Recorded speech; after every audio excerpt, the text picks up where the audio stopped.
Get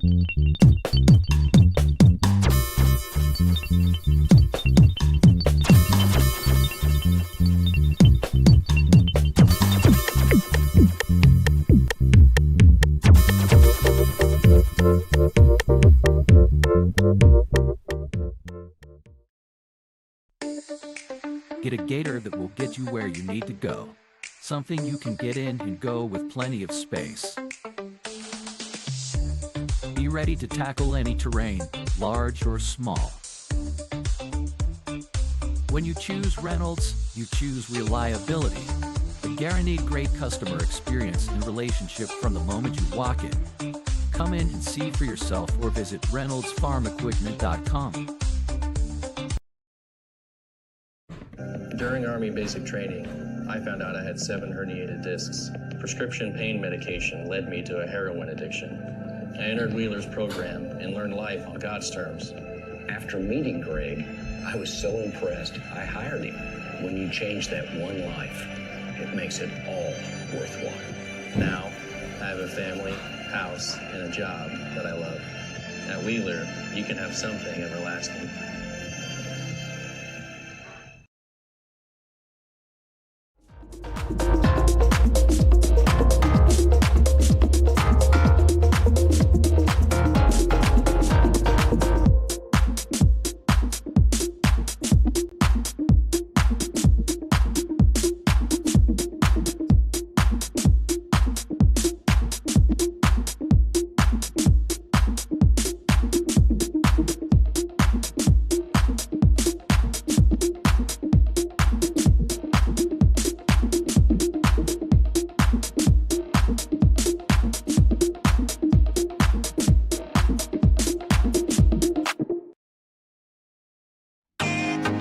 Can't get to a computer? Then we've got you covered.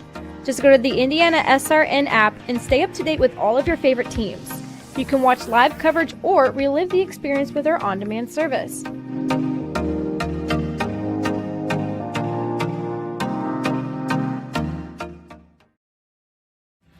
Thinking about what to do after high school? Consider a career with Boilermakers Local 374. As a Boilermaker apprentice, you'll earn while you learn. We offer excellent wages and benefits, and as part of our no-cost hands-on apprenticeship program, you'll learn from the best in state-of-the-art training centers and on the job. Become a union Boilermaker and get on your way to a great career. Find out more, visit www.local374.org or call 219-845-1000.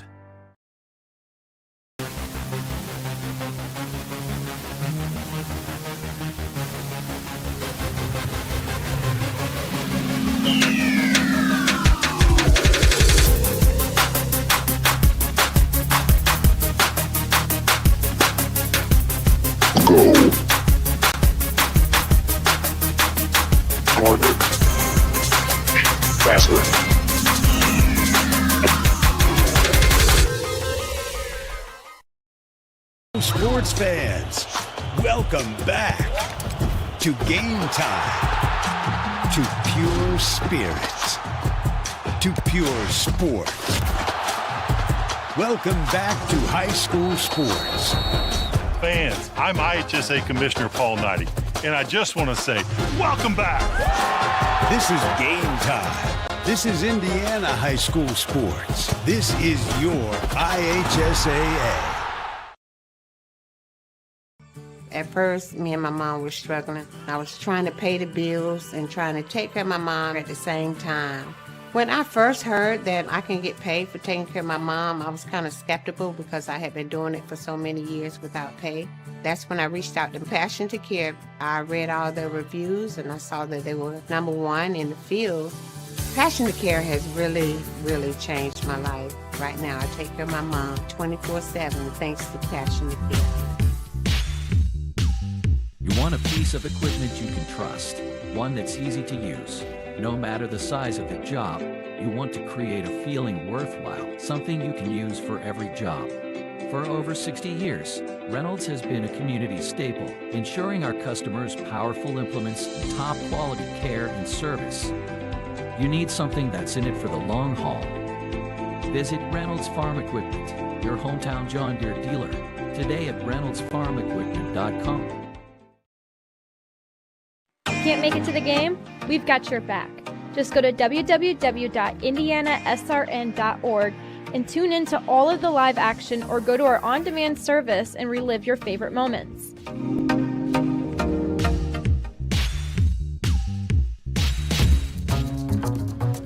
Just working with our company, you're going to get to work with a lot of bright individuals. Everyone is open and ready to help you, and definitely big on advocating for making sure that you succeed and reach your potential.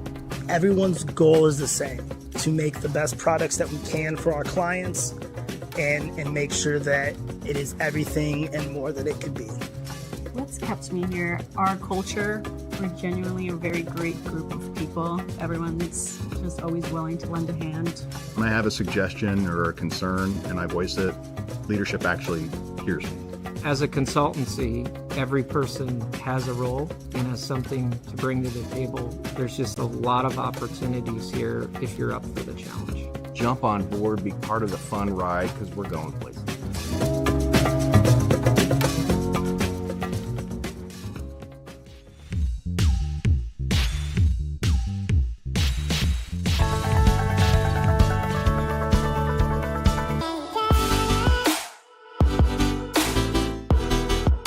Aspen Creek Grill, we are a from-scratch concept with comfort fresh food. You can expect a world-class experience on a great budget. We've got incredible specials, great service. Today's dish that we're going to highlight is going to be our Aspen Blue Sirloin. It is, again, our premium Black Angus certified beef, and we top that with a blue cheese crust.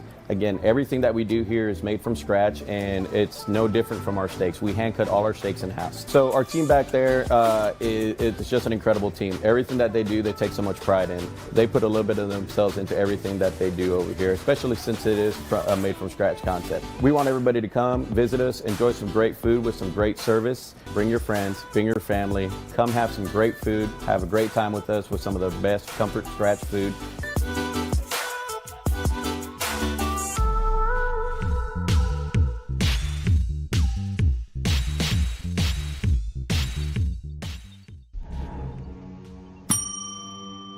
Can I help you?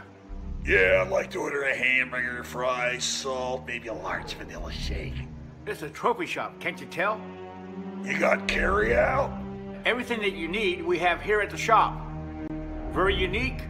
You order today, carry out tonight. That's our version of carry out. All right, I'll take one of everything. Oh, that may take a little longer. We'll have it for you tomorrow night. I'll be back tomorrow to pick it up. We'll be waiting for you.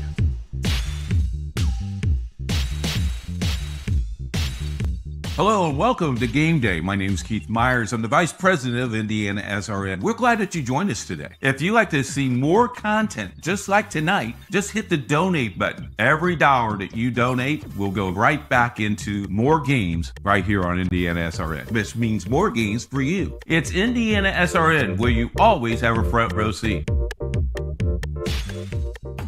Hey, Indiana. Let's clear the air about vaping. Glue, rat poison, paint. We all know these products contain poisons like formaldehyde, arsenic, and lead. And these are just a few of the chemicals you'll find in e-cigarette vapor. Let's clear the air, Indiana. Don't puff this stuff. Visit don'tpuffthisstuff.com to join the fight and spread the word.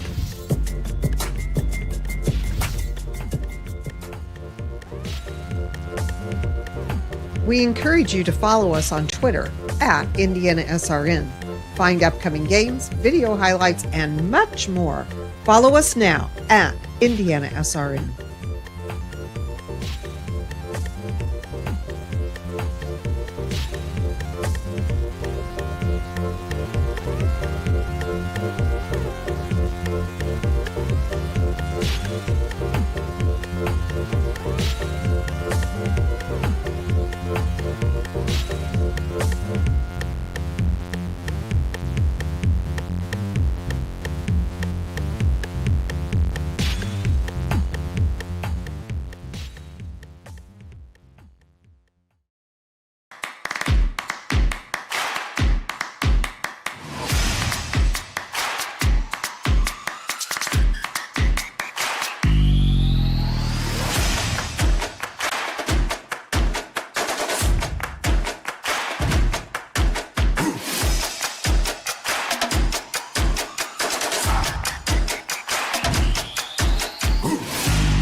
We welcome you into this HCAC battle between the Manchester Spartans and the Hanover Panthers. Alongside John Lester, I am Zion Brown, just a few moments away from kickoff here.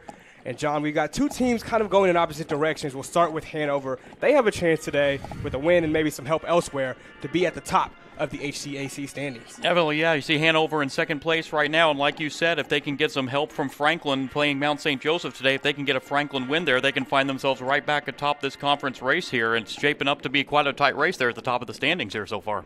The Panthers have won their last two, and a lot of that is because of the quarterback, Ian Rodebush. He has been extremely efficient. Rodebush, you're 16 touchdowns, 3 interceptions, has thrown for almost 1,400 yards, and I talk about those 3 interceptions on Rodebush. Those all came in the season opener against Center. He has not thrown a pick at all in his last 5 games. He's really starting to find that rhythm offensively. He's completed 69% of his passes this season. The new Pal grad has been incredible for the Panthers. On the other end for Manchester offensively, it has been a struggle. They got shut out last week. This team only averages about 7 points a game. It has been hard for them to move the ball and get points. Yeah, you're seeing Manchester, of course, they've tried the dual quarterback role, but yeah, as you said, it's very, very hard offensively right now for Manchester. They're just going to have to go with find something. And what hasn't helped Manchester is they've found themselves in early multiple score deficits, so it's kind of stopped to where you've had to rely a lot on the passing game. So if they can find a way to not get themselves that big early deficit today, we could see a different offensive team here today. You mentioned the dual quarterback game that Manchester has gone with. It's been Dante Cheney and Andrew Romero. We've even seen a little bit of the freshman Zaylen Boston as well. But how do you just figure out how to get in the groove into a rhythm to where you can tack points onto each other, because they haven't been able to do that?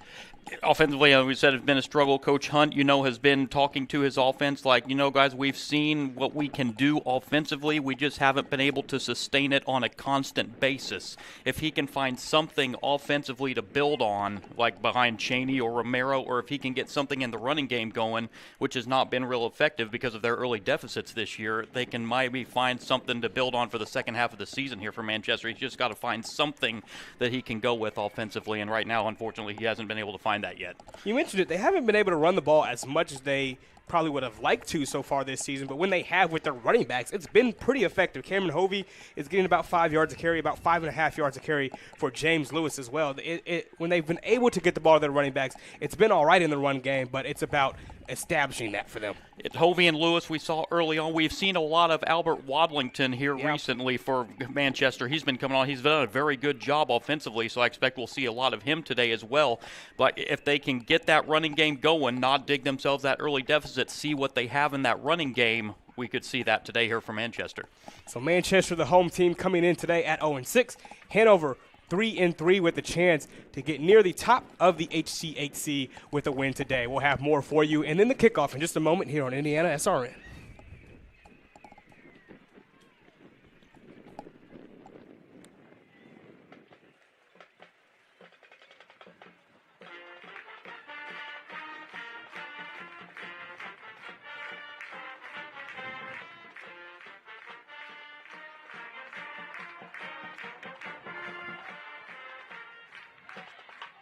And here come the Spartans.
Can't get to a computer? Then we've got you covered.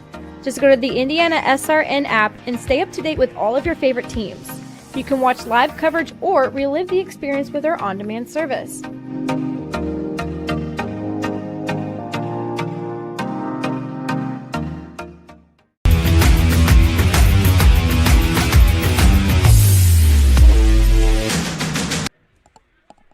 Back here, pregame before Manchester hosts Hanover here alongside John Lester. I am Zion Brown. As both these teams coming in, as we mentioned, going in different directions. Hanover now 3-3 this year, and Manchester is 0-6 on the season. And they have struggled to score, as you see here at Spartan Stadium. And you look at this Hanover defense. One of the players we'll be looking at is the safety, Brian Wall. As we will head to the anthem here in just a moment. Under the direction of Director Mackenzie Lowry and Drum Major Daniel Cornett, honors America with the playing of our national anthem.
That was the national anthem from the Manchester band. We'll take one more break and then have kickoff ready for you here.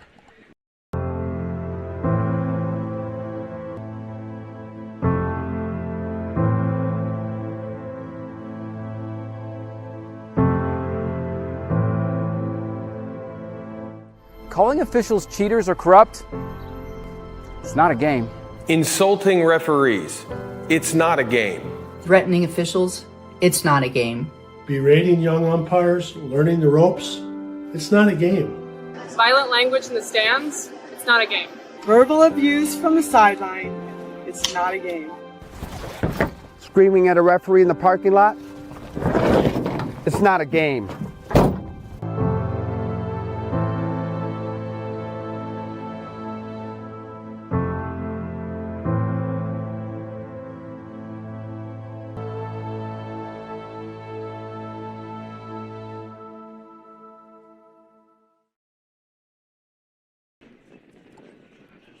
Back at Spartan Stadium, and one thing we were talking about before going to break is both teams' defenses, starting with Hanover. I look at safety Brian Wall, John. He has 45 tackles this year, has an interception. He's just been all over the place in the secondary. Big force defensively for Hanover, and you look at Hanover's defense. This is a team that has been very good defensively, and I want to go back to something we were talking about Manchester at the beginning, how much they struggle offensively. This is going to be something that Hanover is looking at. They've had a good defense, plus Manchester has turned it over 14 times on the season.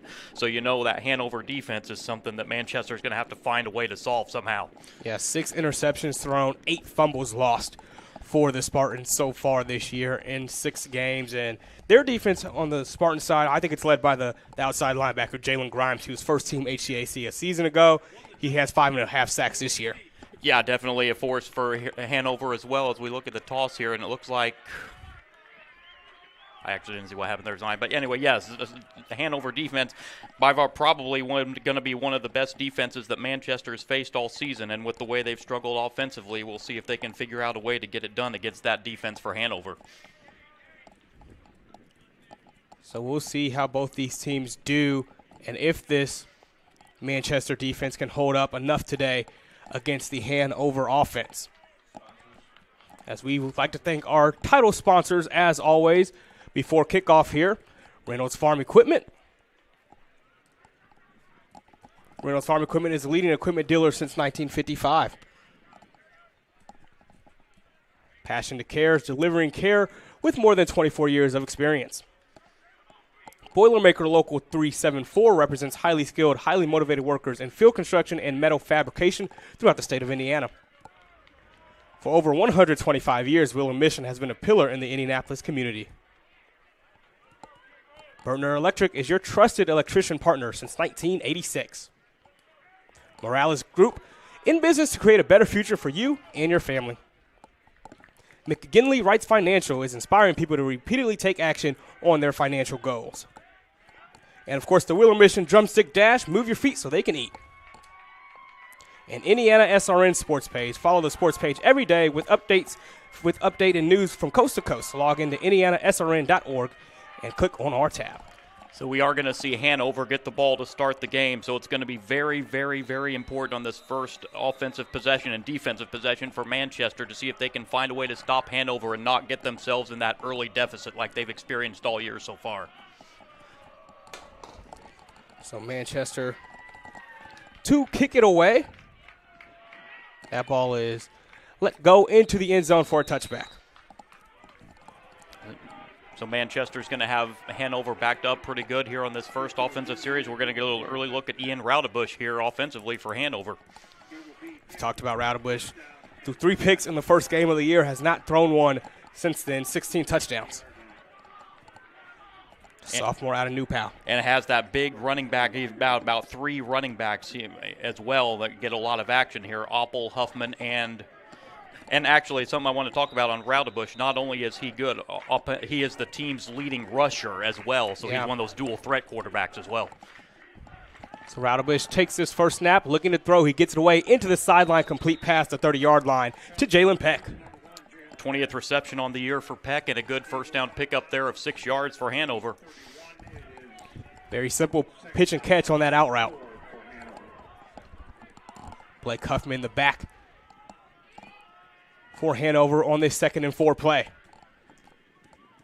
They send Mason Williams in motion, and they give it off to Huffman. Huffman gets up the middle, has room past the 40 now. Huffman bulldozing his way forward to the 44-yard line before being brought down by Dave Paul and Javion Davis. Huffman find a way to get through that defense right there, picking up 13 yards and a first down early on for Hanover, just 2 plays in. They use Huffman, Austin Oppel, and LeJuan McAdoo as well as the running backs. They send Williams in motion again. Roudabush drops back. Roudabush across the middle, off the fingertips, and incomplete that time on the play. A little in front of his receiver there, but his receiver maybe ought to make that catch there. Break there for Manchester. Indeed, it's a break. Sets up a 2nd and 10. So he's looking for Kirby and Shelby. It'll be Roudabush to throw again, this time to the outside. Past midfield, close to that first down marker with Peck again, and it will be another Hanover first down. Peck with that strength after the reception, taking about 3 Manchester defenders with him there and getting those 2 extra yards and getting the first down there. So Peck has 2 catches. The first one went for 6 yards, and that one picks up a first down up to the 45. First drive of the game here. And Hanover's driving. Here is Roudabush as a runner. You mentioned it as he gets past the 40-yard line. One of those dual-threat quarterbacks you love to have if you're a coach, and Coach Theobald has one here in Roudabush. Picks up 6 yards there on first down. Be 2nd down and 4 after the 6-yard gain for Roudabush. Like you said, he has the most carries this year on this Hanover team. That was his 61st carry of the season. He's alone in the backfield. This time he'll look to throw. He has a man wide open deep down the field. Caught near the 5-yard line. It is Peck.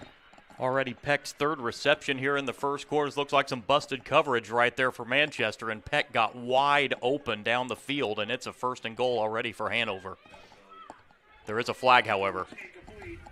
So this looks to be coming back.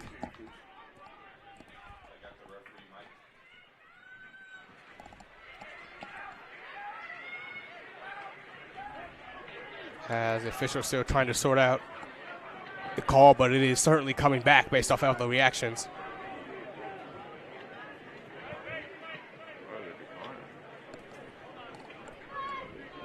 Talking to the Manchester sideline to see what Van Hunt and his coaching staff wants.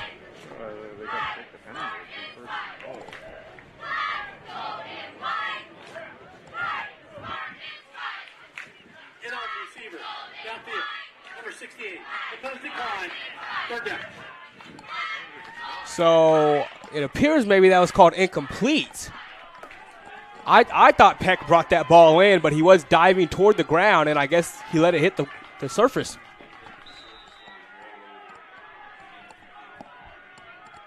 So when Peck rolled over, he was not able to complete the catch, so Manchester declines the penalty and brings up 3rd and 4. Interesting declining there, wanting to take the down here, 3rd and 4. Here's Raudebush. He'll step to throw again. Moves towards his right, now going deep up the field and not brought in by Eric Raudebush. Yeah, Raudebush right there, just unable to bring it in here. Now early on here, does Coach Theobald roll the dice here on 4th and 4? Kind of in that no man's land territory. An awful long field goal punt really doesn't do you much if it's a touchback. Clint Hearn, his longest 36 this year. And yeah, not sure he has the leg for this, so it'll be Hanover going for it on 4th down. Can Manchester get off the field? It's be a huge swing of events after it looked like it was going to be 1st and goal for Hanover. It's 4th down and 4. Raudebush goes in motion. The other Raudebush takes the snap. He'll step up in the pocket. He's going to move to try to get the 1st down, and he got it. Up to the 34-yard line.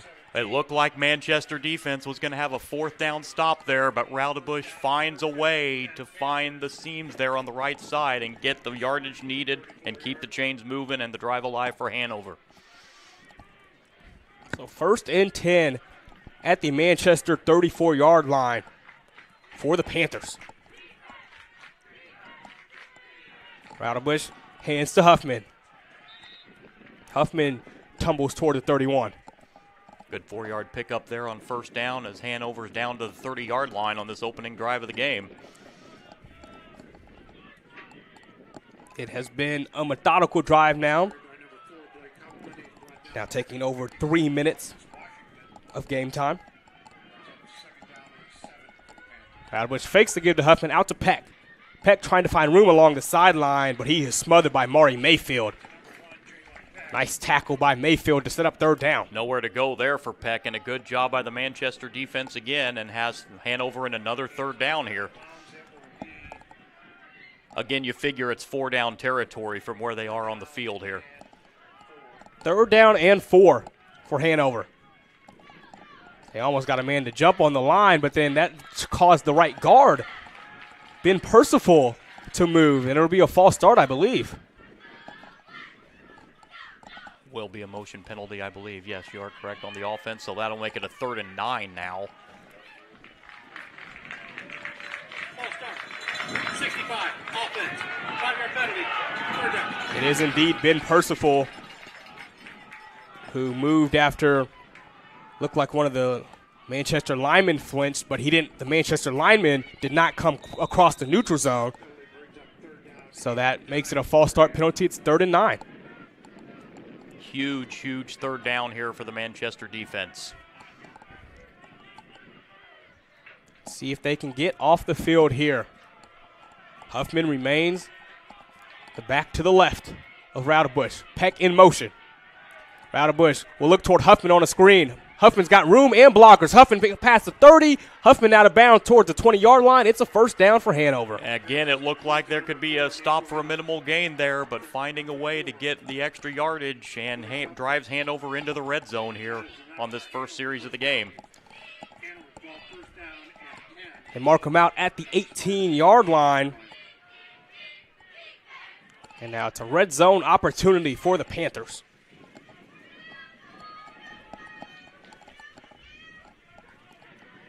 Now they send Huffman in motion and empty the backfield for Roudabush. He sends it toward Peck. Peck brings it in inside the 15. Peck has room. He will waltz into the end zone for the 18-yard score as Hanover strikes first. We saw a lot of Peck there, and he finishes it off right there untouched. And again, Manchester gives up the early score here. So a couple of third down opportunities. One of them, Manchester got the third down stop and then gave up a fourth down conversion. But between the third down conversion and the fourth down conversion, put Hanover in the red zone. And 18 yards to the end zone from Roudabush to Jalen Peck. It's Peck's first touchdown of the season, the 17th passing touchdown this year for Ian Roudabush. His kick is up and good, and Hanover 7-0 lead.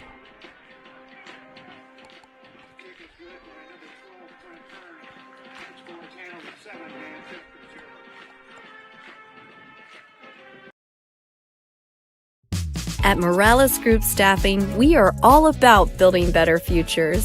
And during these times, we are working hard to put people to work. We are now hiring for hundreds of jobs with pay up to $17 an hour. Visit our website at moralesgroup.net or text JOBS, JOBS, to 317-472-7600 to apply now and get hired today.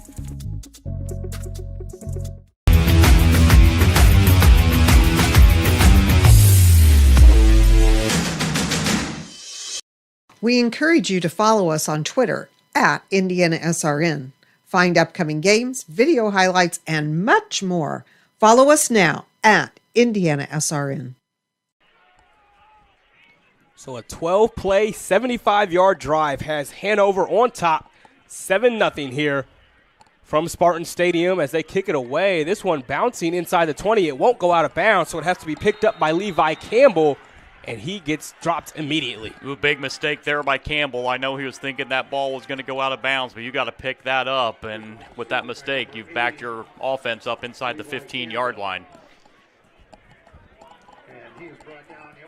Now let's see which quarterback we see. It's going to be Dante Cheney for the Spartans. We've seen Dante Cheney here. He's got 404 yards passing on the season, so starting to see a lot of Cheney here as the season's gone on for Manchester. They're in the pistol to start this drive from their own 14. Cheney gives it off to Cameron Hovey, and Hovey has nowhere to go. Sherman Davis swallowed him in the backfield. Hanover was bringing the house on that first down. They could sense the running play right there. And 4-yard loss on first down for this Manchester offense. Reynolds Farm Equipment is a leading equipment dealer serving farmers, homeowners, landscapers, and commercial contractors throughout Indiana. Nothing runs like a deer.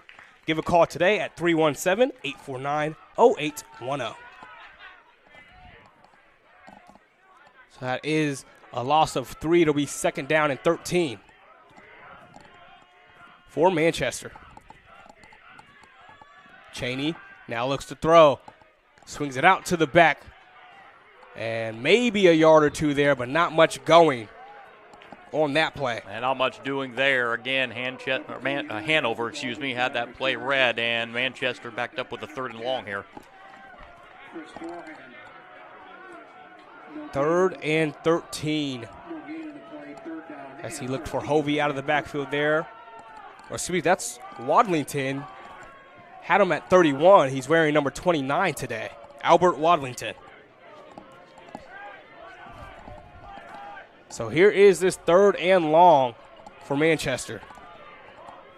Robert doesn't see a definite passing situation here. Cheney looking right. Escapes pressure. Cheney past the 15 toward the 20-yard line, but that'll be still a 4th and long and a punt situation for the Spartans. With Cheney getting what he could there, getting a good 9 yards, but unfortunately that 4-yard loss on first down, they're still a little short. Manchester's going to have to be forced to punt from very deep in their own territory. So on comes Angel Estrada for his 43rd punt of the season. Punt 7 times a game heading into today.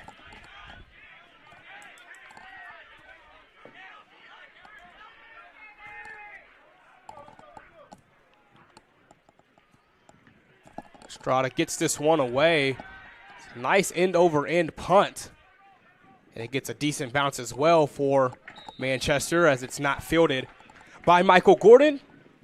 And so Hanover will start their second drive up at their own 41-yard line.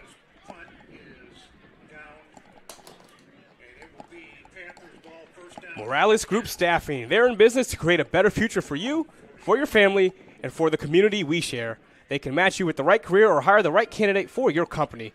Call today at 317-472-7600. So Rowdebush back on the field for the second drive for Hanover after that opening drive touchdown. He fakes the give. He's going to look to throw across the field, and he has it complete. Past middle field at the 45-yard line to Kirby and Shelby.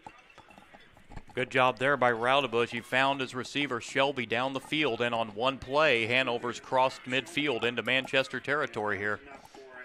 Brian Shelby, the sophomore out of Lutheran High School down in Indy, has 4 touchdowns this year. A 3-time state champion at Lutheran. So 1st and 10. This time it's a give up the middle past the 40-yard line, still churning the feet up to the 39. So a nice gain on first down. You see the strength there for Shelby, not real big, but you saw how strong he was eluding those tacklers. So they use Shelby in the backfield as well. Second carry of the season, and he sets him up for a 2nd down and 4. Rowdebush with pressure coming, just swings it out to Huffman. Huffman getting toward that first down marker. He'll have a first down and a few yards more. Huffman getting that screen pass, and once again, Hanover on the drive here. This time they're going much quicker than they did on that first drive, just trying to catch this Manchester team off their feet. Here is a give to Huffman. Huffman gets up toward the 26 before being ankle tackled. This offense just looks like they have Manchester guessing right now, just a step ahead right now is this Hanover offense. Jaquan Williams made that tackle. It's 2nd down and 5. Rowdebush again facing pressure.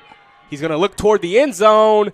Too far, looking for Peck that time out of the slot. Now a little bit too far on that one for Rowdebush. Peck couldn't quite get to that one, and now a 3rd down, first 3rd down of this drive for Hanover.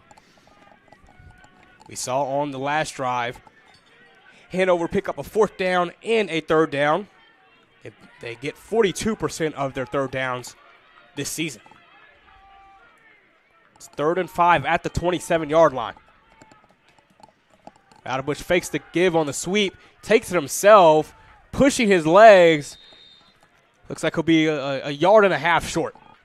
Yeah, a yard short here, and no doubt I believe you're going to see Coach Theobald keep the offense out here on this 4th and very short. We'll mark it 4th and 2, and Hanover will look to pick up their 2nd 4th down of this first quarter. So this time they take a little bit longer to get that play in before lining up. Passing on a 42-yard field goal here and electing to go for it. Huffman still the back. They send Peck in motion. It's a flip to Peck. Peck trying to get around the edge. Peck goes forward. He'll be close, and there's a late flag as well. Looked like he went down right around that 22-yard line that they needed. Looks like Manchester saying the flag's going to be on Hanover, but we'll see what the official says here. Holding. Offense. Number 68. 10-yard penalty for previous spot. So the hold on Bryce Shepard, the left tackle, will bring this back even more for a long 4th down now. Now let's see what Coach Theobald does. You're looking about a 52-yard field goal from here, and it looks like he still may keep the offense out here on 4th down and about 12 now. John, this is similar to that first drive when they picked up the 4th down. Now you're truly in no man's land. I think this last one, when it was just 4th and 2 up inside the 25, you could have considered kicking a field goal, but a punt here doesn't do you much, and it's probably too far for the leg of Clint Hearn. And the way they've been moving the ball offensively, you know Coach Theobald has confidence in his offense. So it'll be 4th and 11 for the Panthers. A very, very big, this is a must stop right here for Manchester defensively. Trips at the top of your screen for Ian Raudebush. Send one man in motion. Raudebush looking left. He slings it out, and he completes it up toward the 17-yard line. It's Mason Williams. Well, how about that for Raudebush? Finding Williams. It looked like Manchester was going to be able to get to Raudebush there, but rolls out of it and finds his open man to move the chains. John, that's that classic scramble drill. Williams, I don't think his initial route took him there, but he just found some open space and got the first down. And when you have a dual-threat quarterback like that, he knows how to maneuver like that as well to make those plays as well offensively. So 1st down at the 18-yard line. Raudebush today now already 9 for 13. As a little trickeration here, Raudebush looking to throw, rolling right. Sends it toward the end zone, and it's brought in and into the end zone for the time being is Eric Raudebush. And that is a touchdown. That was a yellow. I saw a glove come off. I thought it was a flag. That is a touchdown. I thought it was a flag as well when I saw the yellow go down. But, yeah, the defender just lost his glove there. But, yeah, great job there. And 2 possessions, 2 touchdowns for Hanover. And, again, Manchester facing that early multiple-score deficit again that has plagued them all season long. So just like that, an 18-yard touchdown pass from Ian Raudebush to Eric Raudebush and a 2-score lead for Hanover. As Hearn is on for the PAT, he boots it through, and Hanover's up 14-zip. From warehousing to transportation and everything in between, Piper Logistics does it all. Centrally located, Piper Logistics has 2 warehouses in Indianapolis and a warehouse in Cincinnati, Ohio. Piper Logistics houses over 1 million square feet. Along with our transportation department, we can provide service to half the United States markets.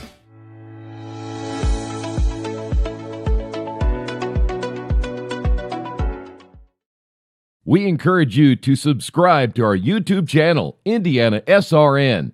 Hit the bell to get notifications for upcoming games and more. Watch as many games as you want, as many times as you want.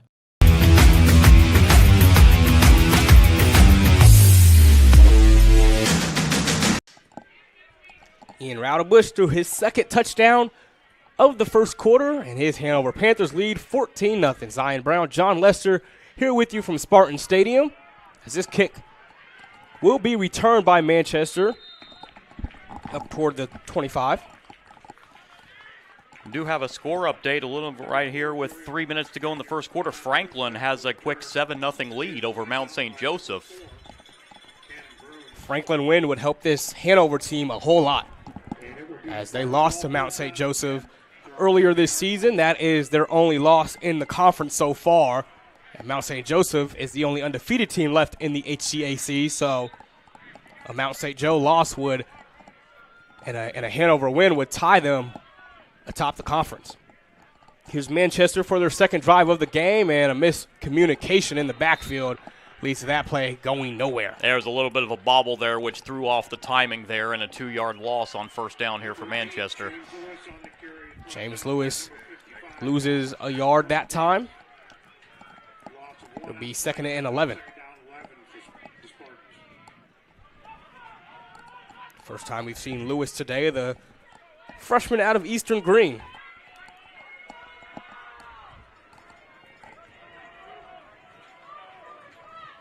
Sets up. 2nd down for Cheney, who stays in at quarterback. Cheney this time swings it over to the right toward Lewis. Lewis gets back past the 30-yard line and flips over to the 32. Nice little pick up there for Lewis, 4 yards. Sets up a third and manageable here for Manchester, 3rd and 7. They mark him at the 33. It will be 3rd down and 7. I look for Hanover, possibly defensively to bring the house on this 3rd down. We've seen Manchester kind of be more aggressive with their blitzes so far today, but maybe this is time to bring the house on Cheney. 3rd and 7. Lewis goes in motion. They do bring a blitz. Cheney looking across the middle of the field, and that is knocked away. Beautiful defense by Chris Forehand. Great defensive play there by Forehand there, and it's 4th down. And you're going to see a punt here. Does Manchester roll the dice, but it's a little early in the game to do that. The punt's the right move here. Forehand just read that deep in route and knocks it away. So for the second time today, we see Angel Estrada.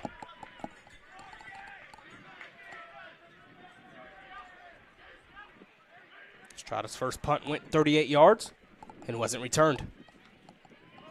Here is punt number 2 for Estrada.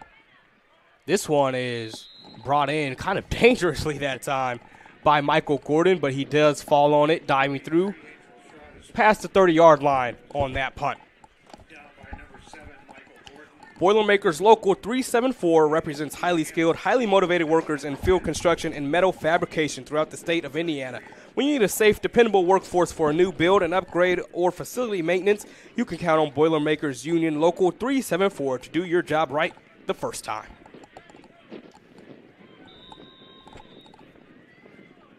First and 10 from the 33 for Hanover. Rotobush sends a man in motion and gives it away. There's a power run this time up to the 39-yard line. So that's Jeremy Gettelfinger. You wonder on this drive if Hanover's going to be a little bit more comfortable with the running game because Manchester defense has been out on the field a long time in this first quarter. And you wonder if Hanover's going to try to run it down their throats, try and wear them out even more right now. Gettelfinger kind of the 4th guy out of the backfield that Hanover uses, but he's getting some first quarter run.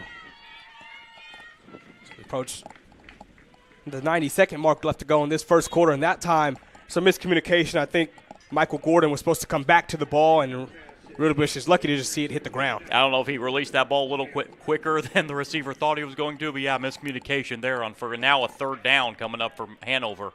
3rd and 4. Let's see if Manchester defense can step up here and get them a 3 and out here, give their defense a little bit of a breather here.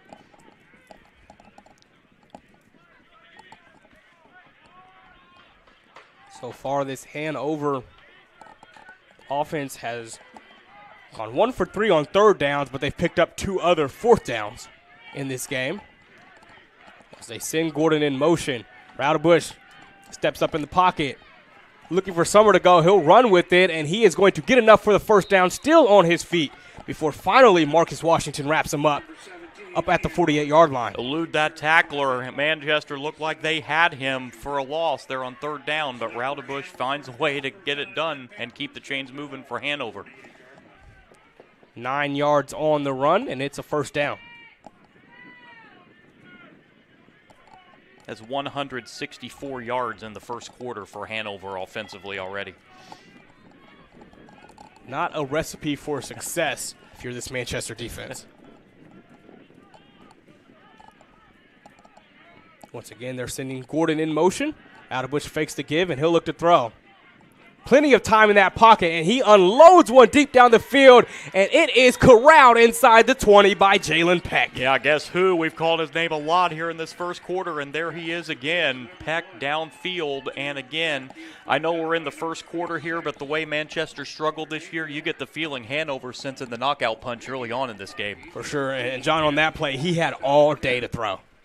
The protection he's getting has been phenomenal as well.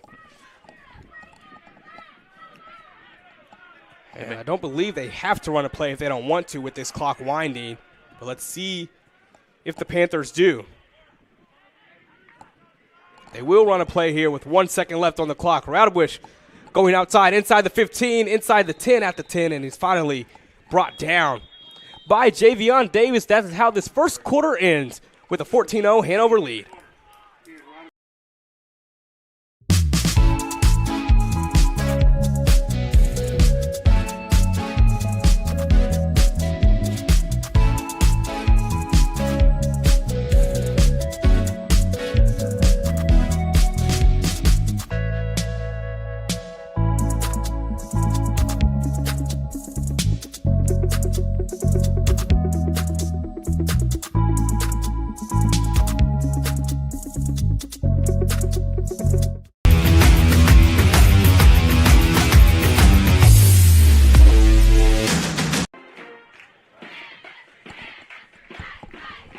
Back here for the start of the second quarter, where Hanover will have the ball in the red zone after we just left off on a big pass completion and then a run by Ian Raudebush. He has been phenomenal so far, John. Raudebush, I've been very impressed with what I've seen out of Ian Raudebush, finding a way to get and finding his receivers, and he has just done a phenomenal job in that first quarter there for Hanover offensively. Was a 32-yard completion that set them up to get to the 19-yard line, and then came out and had a 9-yard, looks like an 8-yard run to set up this second down and short. And how about 196 yards of offense in the first quarter for Hanover? They just move the ball at will. Empty backfield for Raudebush. Here comes the second down play. He's going to flip it to Peck. That's technically a pass. And Peck, I think, got enough for the first down. He'll be close. Manchester not fooled there on that play, though. Good job of limiting the gain there for Peck. And it actually is going to be 3rd down and 1. So you mentioned it, a good job by this Spartans defense not getting fooled. It's 3rd down. It kind of opens up the playbook here on 3rd down, meaning very short yardage here. Peck has been the man, 5 catches, 70 yards, and a touchdown already for him. But here comes 3rd down and 1. Raudebush gives off to McAdoo. McAdoo is going to get enough for a 1st and goal. Yeah, that's that 3rd running back we were talking about before the game that Hanover's been going to, McAdoo, and sets up a 1st and goal and another scoring opportunity here for Hanover. Mount St. Joseph has tied up Franklin 7-7 end of the first quarter there. Hanover now methodically moving into this 1st and goal situation. Tight end Scotty Johnson in toward the top of your screen. Think Peck might be a factor here? Potentially. Raudebush on 1st down drops the snap. He's pressured a little bit, but he throws it toward Peck, but it's knocked away. Nice job that time by Dave Paul to get to the play and force the incompletion. They might have had Peck a little bit quicker, but with that drop snap, it kind of threw that timing off as well. And luckily for Hanover, it's just a harmless incomplete pass.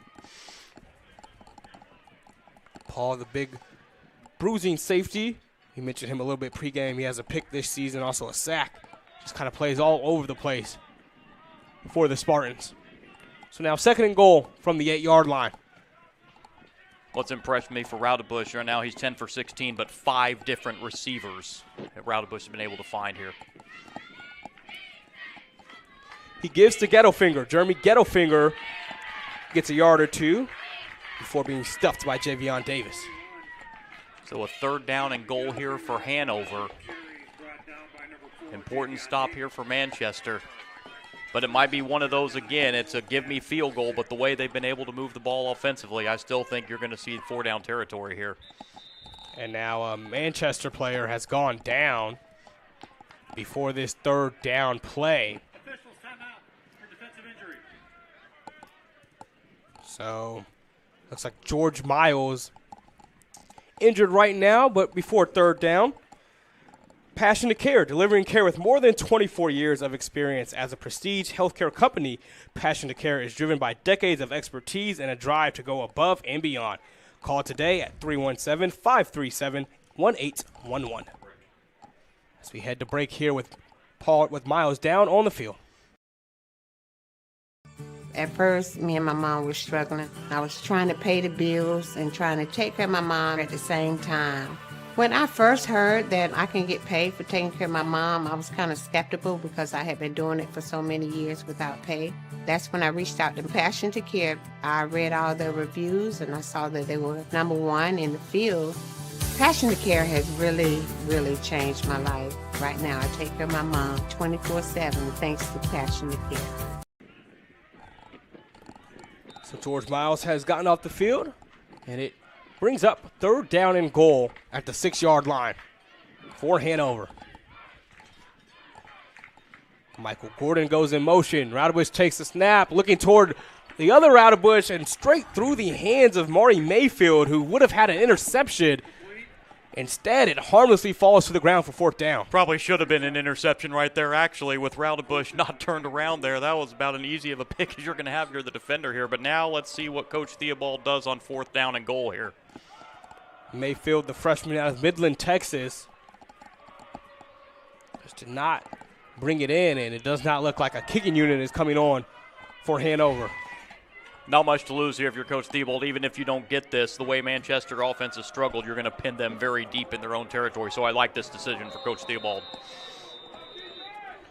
Now Hanover will take a timeout here. We'll take it with them here on IndianaSRN.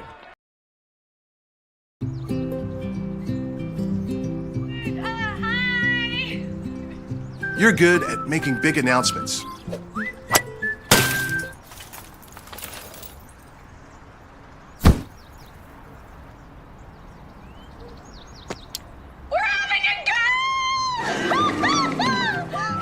We're good at your insurance. Start with Indiana Farm Bureau Insurance, online, over the phone, or in person, and stop knocking on wood. We encourage you to follow us on Twitter at IndianaSRN. Find upcoming games, video highlights, and much more. Follow us now at IndianaSRN. So 4th and goal from the 6-yard line, and Hanover changes their mind. Coach Theobald says, we'll kick it and try to make this a 3-score game. Yeah, with the chance to make it 3 scores, pretty much chip shot field goal, I understand this decision as well. Clint Hearn hits the upright, and that is good, as it just bounced through after hitting the right upright and going through. That was scary if you're Hanover. It wasn't pretty, but it counts just the same for Hanover for 3 points there.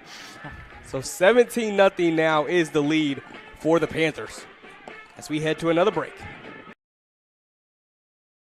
At first, me and my mom were struggling. I was trying to pay the bills and trying to take care of my mom at the same time.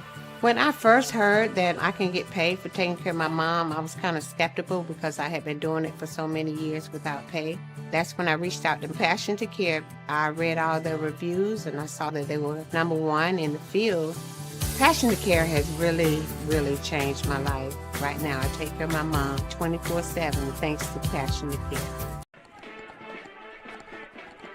So after a testy field goal that barely went through after hitting the upright, Hanover's on top 17-0 alongside John Lester. I'm Zion Brown here on IndianaSRN, and Manchester badly needs to move the ball here, John. They still gave up 3 points there, but that was a little bit of a win defensively there, holding Hanover to the field goal the way Hanover's been able to move the ball here. Now let's see if that can lead to an offensive series here. They'll start at their own 25 after the touchback. I do have to update something I erroneously said earlier. That's a 7-6 lead for Franklin over Mount St. Joseph. It is a 7. I said 7-7 earlier, but it's actually 7-6 Franklin in the second quarter. So before this Manchester offense hits the field, help us make a difference. Help us put more student athletes on TV by logging on to IndianaSRN.org and directing your donation to a specific school or hit the donate button. More games, more opportunities for our kids. IndianaSRN, where you always have a front row seat. Manchester offensively, they've only had the ball for 2.5 minutes of offense right now. They've got to go on a long sustained drive on this drive here in the second quarter. They put James Thomas in motion. Cheney will throw, and that is off the fingertips of Justin Abiagam, incomplete. I think he heard the footsteps behind him. That's still a catch you got to bring in there for Manchester, and it's second down. Second down and 10 Spartans at their own 25-yard line. Just looking for his tight end that time, and Abiagam couldn't keep it. So that'll be second and 10.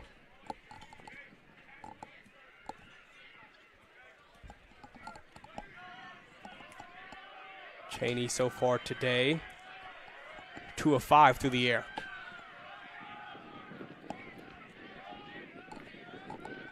Cheney will look to throw again. Flushed out right, has to loft one just into the sideline. There's nowhere to go there for Cheney. Wisely just throws that out of bounds, but now again another 3rd and long here for Manchester. And I'd look maybe similar situation before, Hanover maybe to bring the house here on 3rd down. Just 5 passing yards for Cheney so far today compared to the 140 that Ian Roudabush has.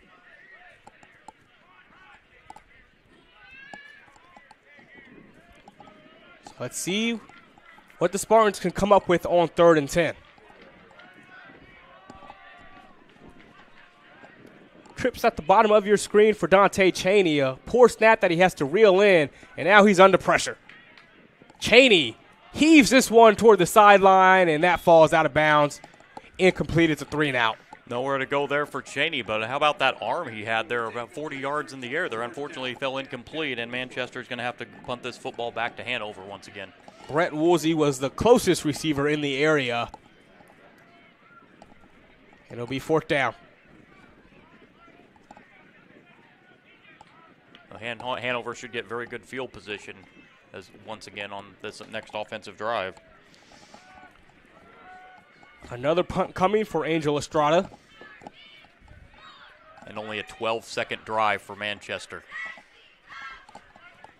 Hanover showing everyone up front on this punt, and they almost get to it.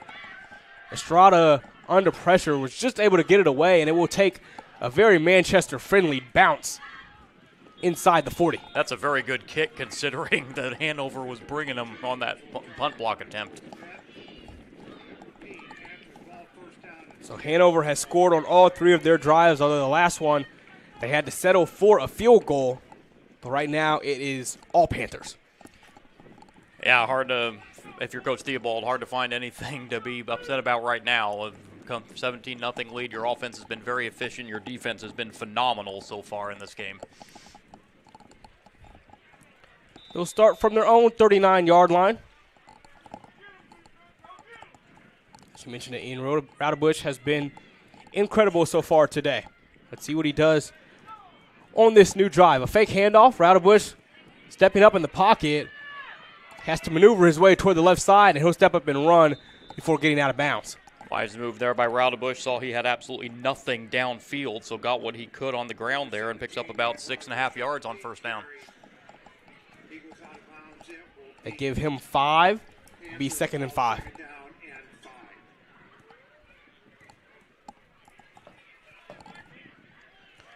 Last few weeks, this Hanover offense has been rolling. They scored 35 at Anderson last week in the shutout win.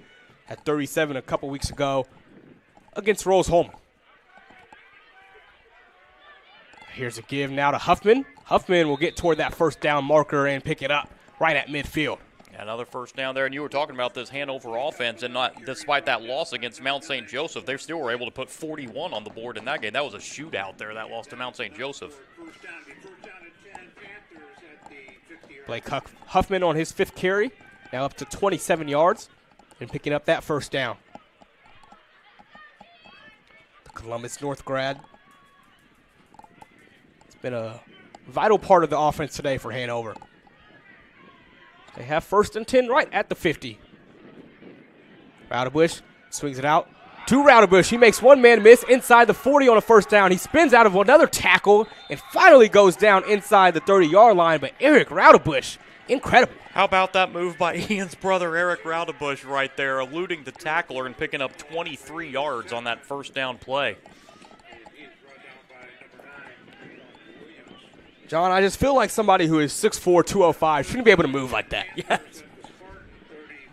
Gets all the way up to the 29-yard line, a 21-yard gain. And Roudabush nearing 200 yards passing in this 1st half, and we still have 10 minutes left. So Ian Roudabush takes the snap. He'll look to throw again. He looks toward the end zone. Going for Eric again, and this time it falls incomplete. Covered well that time by Javion Davis. Good coverage that time. And Groutabush saw his brother was covered there, so made sure that it was going to, if he was going to put it to where his receiver couldn't get it, he was just going to throw it out of bounds, not risk a pick right there. And penalty as well. There is a holding penalty called on Hanover, so that brings them back 10 yards.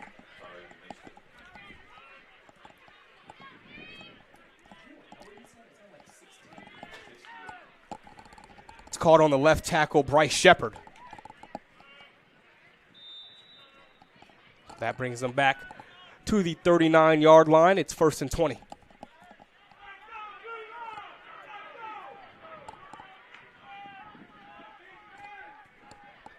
So now let's see how Hanover approaches this. Being set back, they're going to give it to Blake Huffman. Huffman on the outside, gets up to the 35. Dave Paul in on that tackle. Good stop right there by the Manchester defense, limiting Huffman to a 4-yard gain there on 1st down.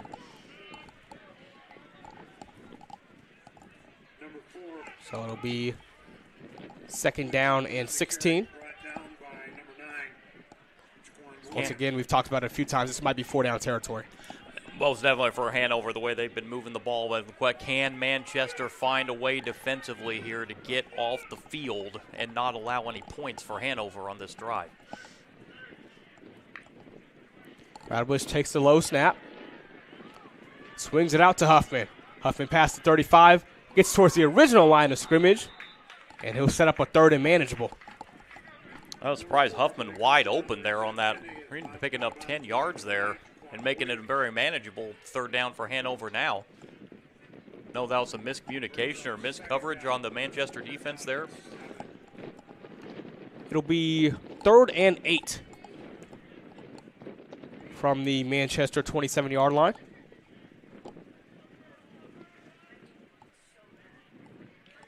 Hanover being very patient here on the offensive end on this series. Hanover today, 3 of 6 on 3rd down, and they've also picked up a pair of 4th downs. They send Huffman in motion, and a timeout is called beforehand, so a big 3rd down coming up in just a moment.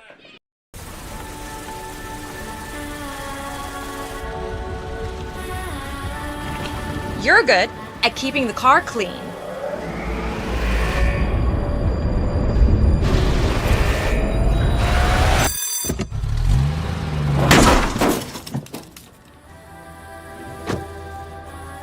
We're good at your insurance. Start with Indiana Farm Bureau Insurance, online, over the phone, or in person, and stop knocking on wood. Are you an active athlete looking for enhanced performance, comfort, and recovery? Then Skins is the perfect choice for you. Our revolutionary sports compression product provides better oxygen flow in your muscles, helps reduce fatigue and pain from intense physical activity, allowing athletes to push their boundaries and perform better. Skins helps keep everything, including you, on track. So don't wait any longer. Get your Skins now and experience unbeatable performance. Take your game to the next level with Skins. 3rd down and 8 upcoming now for this Hanover offense after they had to take a timeout. See what Ian Groutabush can come up with. Sends his running back Huffman in motion. Groutabush stepping up. Groutabush looking deep toward the end zone, and it is complete. A 27-yard strike to Mason Williams. Groutabush finding Williams there, but I am more impressed at the protection Groutabush received there. It looked like a Manchester defender was going to get him there, but great blocking off that line and a touchdown for Hanover to add to their lead. Williams found space in the back of the end zone. And another score for Hanover. And a 3rd touchdown through the air today for Groutabush.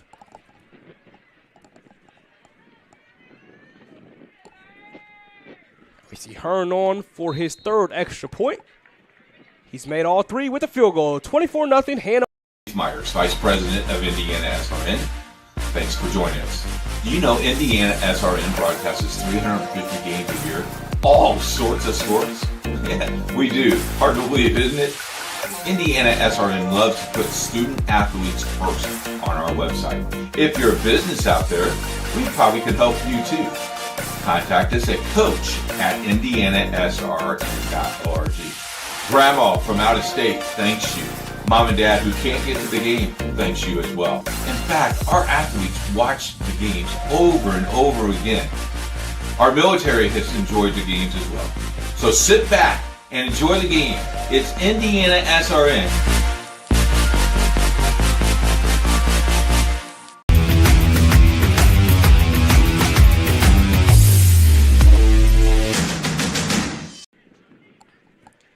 Ian Roudabush's third passing touchdown of the day gives Hanover a 24-0 lead. However, this kickoff goes out of bounds, so it'll set up Manchester with their best field position of the day. About the first mistake we've seen from Hanover today outside of those two penalties of kicking the ball out of bounds. And Manchester, who's still looking for their first down of the game, is going to be starting at the 35-yard line.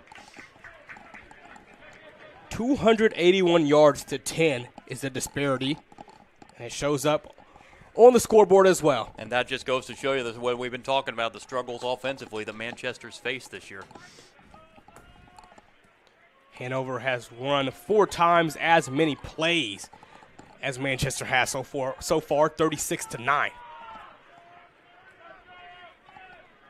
It has been three and outs for the Spartans. Let's see if their fourth drive is any different. Dante Cheney takes the snap and gives it away. Nothing going there for Cameron Hovey. There's just the Hanover just seems to be just a little bit, a step ahead each time of that Manchester offense. No gain there. It's Joey McElroy Jr. made the stop there on Hovey.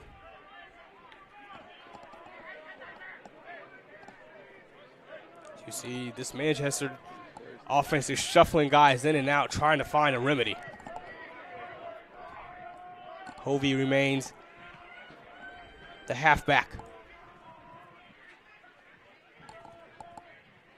Cheney drops the snap, and he just has to fall on it. He doesn't get onto the ball. It's still loose on the ground. Who has it? It appears to be Hanover, and it is. A disastrous play in an already disastrous game for Manchester as Garen Jenkins picked up the fumble. I didn't see originally if it was an early snap or if Cheney just took his arm off the ball, but once that happened, just fall on the ball. Do not try to pick it up. So it'll be a first down inside the red zone for Hanover at the 18-yard line. Wow. And if Hanover has not delivered the knockout punch now, you get the feeling that they're trying to deliver it right here. Manchester had nothing but 3 and outs, but no turnovers. Well, that is their 15th turnover of the year, their 9th fumble loss this season. Here is Roudabush out to Jalen Peck. Peck spins past one defender, gets inside, and he will score again. Jalen Peck with his second touchdown catch of the day, the 4th passing touchdown for Ian Roudabush. And just when you thought things couldn't get worse for Manchester, they do. Yeah, right there, Peck called his name a lot in the first half. What a first half he's had. We do have an injured player here. So a man down for Manchester as they're now down 30-0.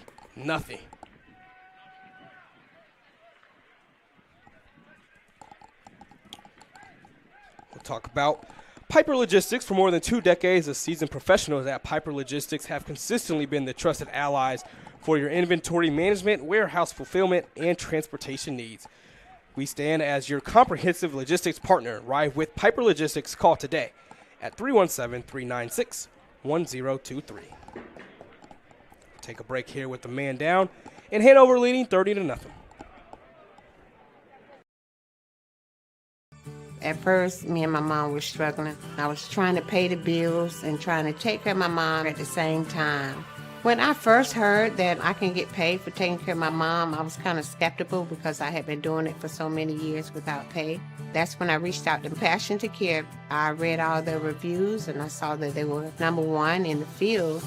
Passion to Care has really, really changed my life. Right now, I take care of my mom 24/7 thanks to Passion to Care. So a PAT upcoming after an 18-yard completion from Ian Raudebush to Jalen Peck for a touchdown. Meanwhile, we see the safety, Dave Paul, exit the field gingerly for Manchester after that touchdown play. But now with that touchdown for Ian Raudebush this year, his 4th of the first half, now the 20th passing touchdown of the season for Raudebush to continue his great offensive season for Hanover. He has been truly tremendous passing the ball for this Panther squad. Bit of a high snap, but the extra point is good for Clint Hearn. 30. Myers, Vice President of IndianaSRN. Thanks for joining us. You know IndianaSRN broadcasts 350 games a year, all sorts of sports. Yeah, we do. Hard to believe, isn't it? IndianaSRN loves to put student athletes first on our website.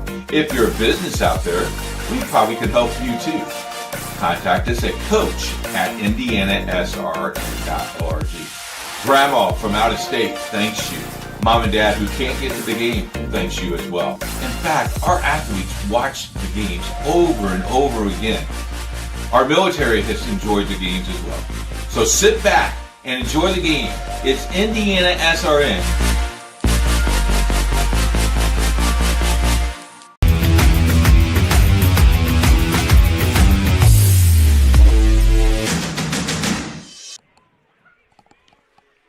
Back here where Manchester is down 31, getting the ball back here. As that return is stopped up at the 22-yard line with James Lewis bringing it up for the Spartans. John, just where does Manchester need to go here to just move the ball down the field? They still don't have a first down. Yeah, looking for their first down. I'm anxious to see if we see Andrew Romero come in the game here for Manchester, but it looks like they're still going to send Cheney out there. Will still be Dante Cheney in at quarterback. He's 2 of 6 today for just 5 yards. Looks like we're seeing Duriel Moss line up at receiver. Haven't had his name today yet for Manchester. And Moss does not have one of those 2 catches. So here is Cheney. They bring Abdul-Amir in motion. Once again, just a miscommunication on the handoff and a poor snap, and that goes nowhere. Nothing to do once that bad snap there. The Hanover defense right there, and another first down loss for Manchester. That's Albert Wadlington on the play, and that play goes all the way back to the 17-yard line. Going to mark that a 5-yard loss, looks like, on first down. Turns it into 2nd down and 15. 2nd and 15.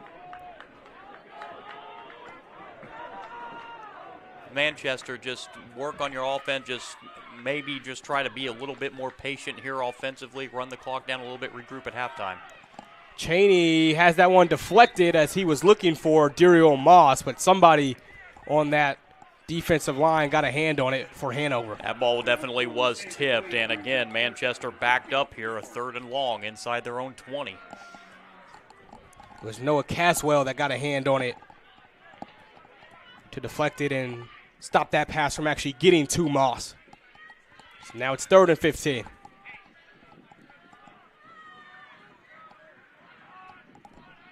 Still seeing Wadlington lined up as the back here for Manchester.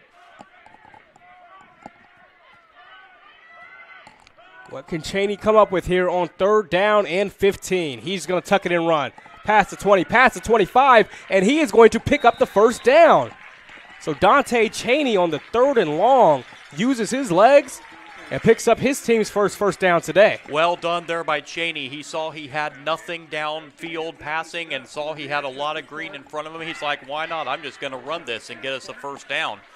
And as you mentioned, the first down of the day for Manchester, which is a little bit of possibly a momentum to give your defense a little bit of a breather there on the sideline. 16 yards on the scramble for Dante Cheney, the Arlington native. Now a new set of downs for the Spartans. Cheney looking deep, and that is going to be intercepted with one hand. Sadiq Pasha, my Lord. That reminds me of the Super Bowl catch in the Giants and the Patriots a few years ago by Tyree, but what a catch. There is a flag, however. I believe this will be after the play. But Sadiq Pasha with the play of this game. Unbelievable. Hanover, their first warning of the game. So it's a sideline warning, and since it's their first, it doesn't cost Hanover any yards. I think that's actually a gift there for Hanover because you saw almost the whole sideline come onto the field there for the officials just giving them a warning there. Wow. So turnovers on back-to-back drives now for Manchester. First on the fumble drop snap, and then that time the interception. But that is not an unforced error. That is Pasha just making a play. Here's Hanover now handing the ball off to Shelby, and it's maybe a yard. Nice job there by the Manchester defense, limiting the damage to a yard there on first down. Brian Shelby up to the 45-yard line. Give him the 46. 2 yards there for Shelby on the run. Update on that Mount St. Joseph Franklin game. Franklin has retaken the lead, 14-13. 3 minutes to go in the first half in that one. We've seen this Hanover team slow down their pace of their snaps in these last couple of drives with this comfortable lead. Rowderbush fakes the handoff, looking to throw it, and he completes it to Peck. Jalen Peck up at the 42 of Manchester. That'll be good for a first down. Yeah, guess who? Jalen Peck. We've called his name several times in the first half, and I believe that gets him to 100 yards receiving in the first half. Make it the 43 on the completion that time. And Peck is having himself quite a day. That's his 8th catch today. Hand up the gut. Gettlefinger trying to push forward. Not much going that time as Grimes in on that tackle for Manchester. Tried to pick up a couple extra yards there, but his knee hit at the 41, so it's going to say a 2-yard gain there on first down.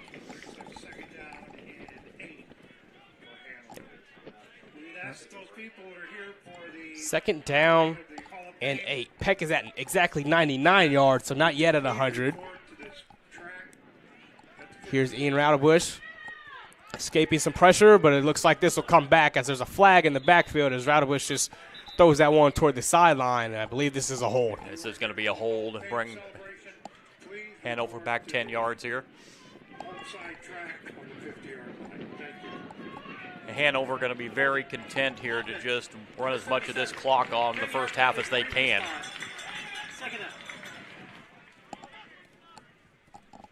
So the holding penalty goes against Riley Eaton.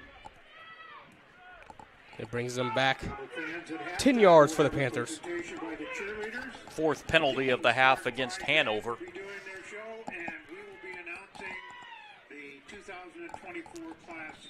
Against Hanover, excuse me. 2nd and 18 now for Hanover at their own 49. Rowderbush flips it over to Shelby, going toward the left, and he has nowhere to go. With the flag on the field, Javion Davis in on that play.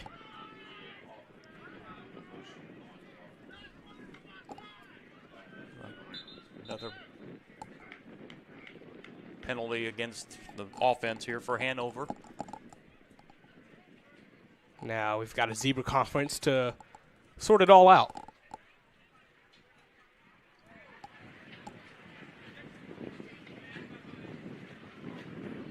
The officiating crew is. 2 fouls on the play, both on Hanover. Illegal formation. Not enough middle line of scrimmage, number 77. After the play, unsportsmanlike, number 26 on Hanover. Due to the penalty, 26 is also ejected. So the running back, Lawan McAdoo, has been ejected from this game. I couldn't tell what he did. I was actually watching the officials get together, so I wasn't actually watching the end of the play there. So, yeah, I'm not sure what happened there either. And then those penalties tack onto one another since one of them is an after-the-play penalty. So illegal formation plus the unsportsmanlike. So now you're going to have a second and forever here. That brings them back to the 34.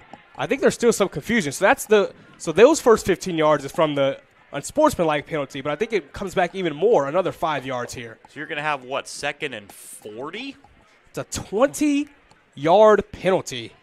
I think it's second and 48, I believe, will be the official down and distance. Don't see this every day. No. 38, excuse me. Second and 38. I don't think you have many plays in the playbook for second and 38. They continue to pass here with Raudebusch. Raudebusch flushed out, buying time, and he stepped out of bounds. Out of bounds, a loss of another 4 or 5 yards it'll be. But even though he stepped out of bounds there, how about the time Raudebusch is getting by that line for Hanover? But now you're looking at 3rd and 42. Unbelievable. As he's out of bounds, they mark him at the 24-yard line. 3rd down and 30 and 43. If you're Hanover here, this may just be a run up the middle. Just see what you can get out of it and get to the 2-minute timeout. It's a quick screen play out wide. Mason Williams. Williams up the field, out of bounds. Around the 35-yard line. But it'll still be 4th and forever. And I believe this is going to be the first punt of the game for Hanover. It will be. First punt coming today for Eric Raudebusch, the receiver who we saw make some plays earlier today and catch a touchdown. Now we'll see him punt for the first time. Well, even though you got a score of 31-0 with this series right here, Coach Theobald's going to be taking his team into the locker room and says, guys, we can't let this get away from us like we did a little bit there. We got to keep our emotions in check. What a punt. Great punt, but it does bounce into the end zone for a touchback as Manchester will take over after this 2-minute timeout. At Morales Group Staffing, we are all about building better futures. And during these times, we are working hard to put people to work. We are now hiring for hundreds of jobs with pay up to $17 an hour. Visit our website at moralesgroup.net or text JOBS, JOBS, to 317-472-7600 to apply now and get hired today.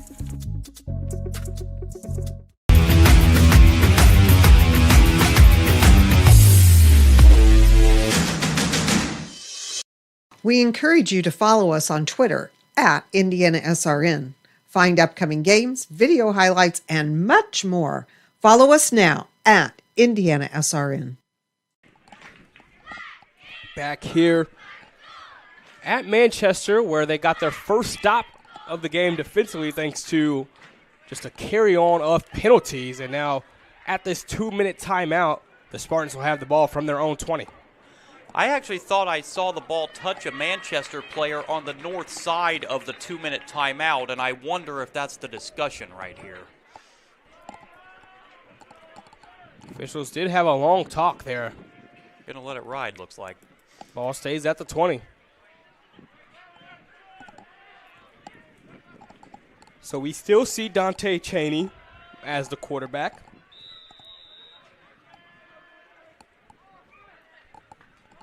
See what he does with 2 minutes to go.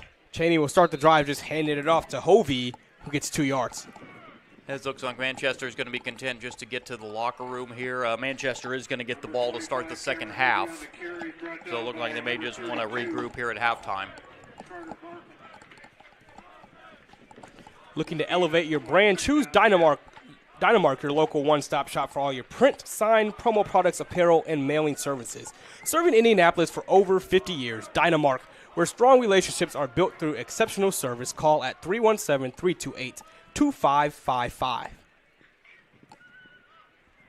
Cheney with another give, this time toward the left side, and finding a little bit of space toward the first down marker now is James Lewis. They're going to spot him a yard short here, but nonetheless a good pickup there, and 3rd and 1 coming.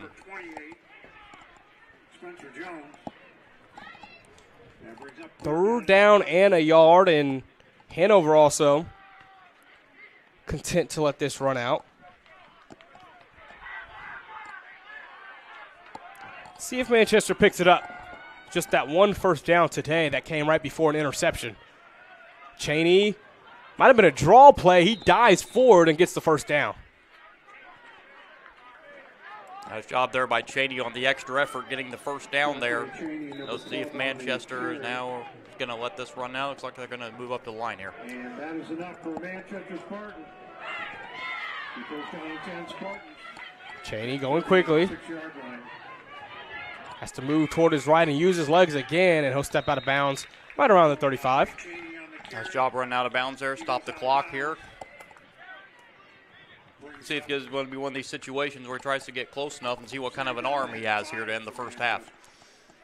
We saw a play earlier today where he threw the ball, kind of went out of bounds, but he launched it pretty far down the field. So maybe if you get up to around the 45-yard line on the other side, you could try one of those Hail Marys.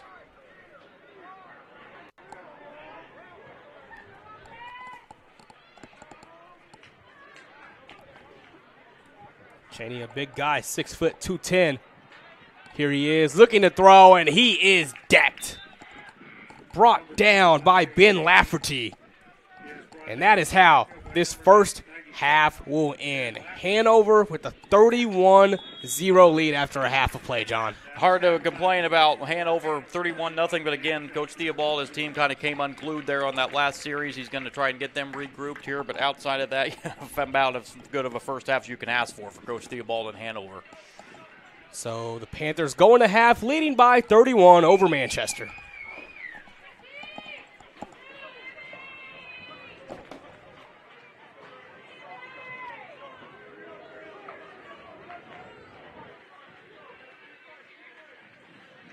Ladies and gentlemen, please join me in welcoming the Manchester University Co-Ed Cheerleading Game Day Squad for their halftime performance.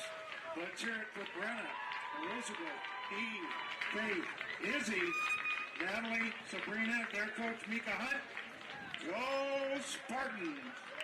Are you an active athlete looking for enhanced performance, comfort, and recovery? Then Skins is the perfect choice for you. Our revolutionary sports compression product provides better oxygen flow in your muscles, helps reduce fatigue and pain from intense physical activity, allowing athletes to push their boundaries and perform better. Skins helps keep everything, including you, on track.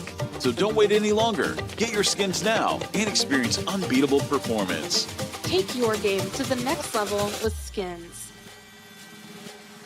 They say nice guys don't finish first. So maybe it's time to reconsider what it means to be first. It's about being your best, but knowing you could be even better. It's being present, but respectful of history. You sure you want to make that move? It's donating something more valuable than money. It's believing in yourself and something bigger. It's coming from different families, but treating each other like brothers. It's not just being a man, it's being a Mason. The flow of the program, the opportunities of getting really hands-on is crucial for this profession. We don't have classes during our clinicals, so we can be full-time at our clinicals, which is unique to Manchester. And you have more say on where you go your second year based on your interests. I feel like I'm ready as I could possibly be to start my career with professional baseball. So that's where I'll be headed after graduation. Come to Manchester. It's a great program, it really is. The flow of the program, the opportunities of getting really hands-on is crucial for this profession. We don't have classes during our clinicals, so we can be full-time at our clinicals, which is unique to Manchester. And you have more say on where you go your second year based on your interests. I feel like I'm ready as I could possibly be to start my career with professional baseball. So that's where I'll be headed after graduation. Come to Manchester.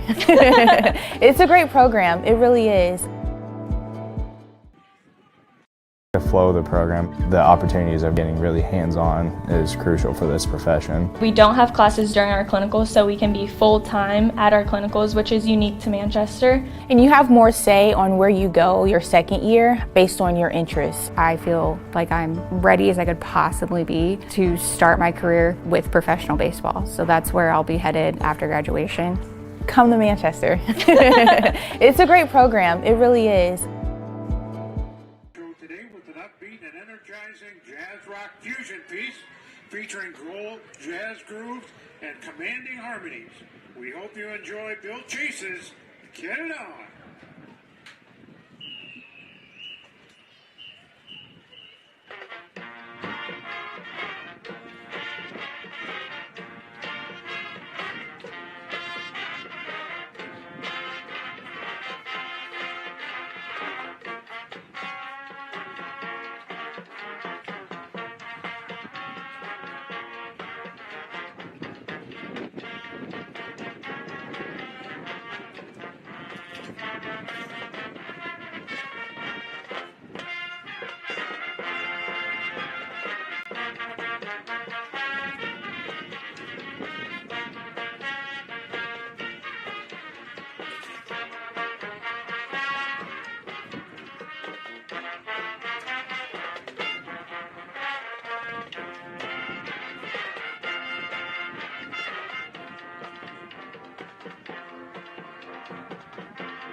Can't get to a computer? Then we've got you covered. Just go to the IndianaSRN app and stay up to date with all of your favorite teams. You can watch live coverage or relive the experience with our on-demand service.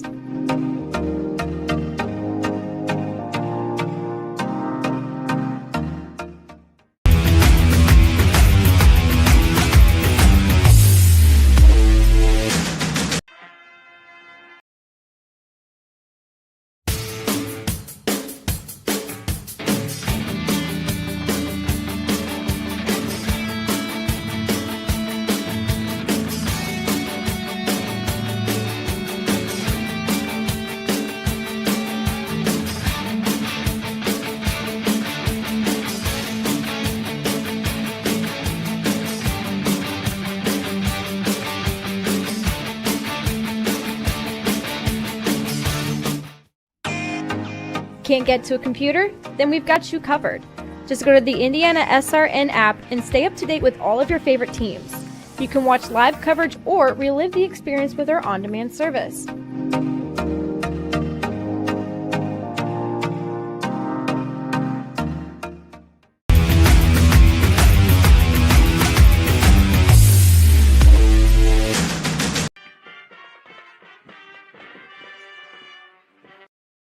person has a story waiting to be told.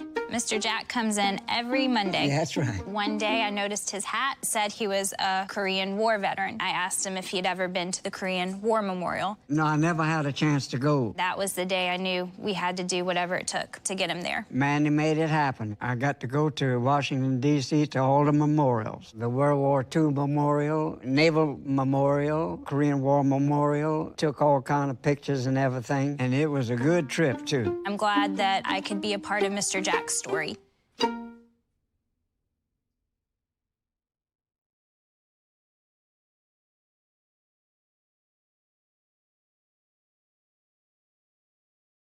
We encourage you to follow us on Twitter at IndianaSRN. Find upcoming games, video highlights, and much more. Follow us now at IndianaSRN. We encourage you to follow us on Twitter at IndianaSRN. Find upcoming games, video highlights, and much more. Follow us now at IndianaSRN. Back here at Spartan Stadium, where Hanover has a 31-0 lead over Manchester. Zion Brown here with John Lester, and now's a good time to update everybody on the HCAC standings, that it is going to be a tight race down the stretch. Leading the conference right now at 3-0 is Mount St. Joseph, but they're in a close game, 20-14 lead for them at the half over Franklin, John. Franklin giving Mount St. Joseph all they wanted there in that first half, a very tight 6-point game there, and we've got a couple other scores here. Bluffton, who is a 2-1 team, we got a score from them as well, but I'll let you continue here. Hanover is at 2-1, of course, 30 minutes away from getting to 3-1, and then you mentioned Bluffton, another team at 2-1. Bluffton was at 2-1. Rose-Hulman went to 2-1. Rose-Hulman just went into Bluffton and just really put it to them, 52-10, the final score there. Rose-Hulman defeating Bluffton, so that moves Rose-Hulman to 2-1 in conference play, drops Bluffton to 2-2. There we go. So Bluffton 2-2 now. Franklin 1-1. We just mentioned that close matchup they have with Mount St. Joe.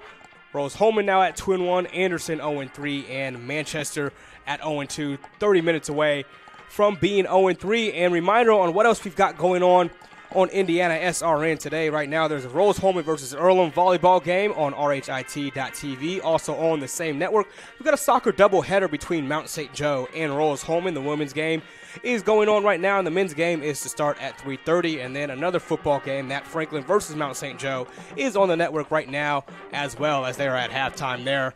So plenty of good matchups across all sports right now, John. Yeah, HCAC getting very competitive right now in all sports, wrapping up here in football. Got about a month left in the season, so this is going to be a very competitive football race, I believe, this last month of the season. We got the HCAC soccer postseason starting next week as well, so busy season right now in the HCAC.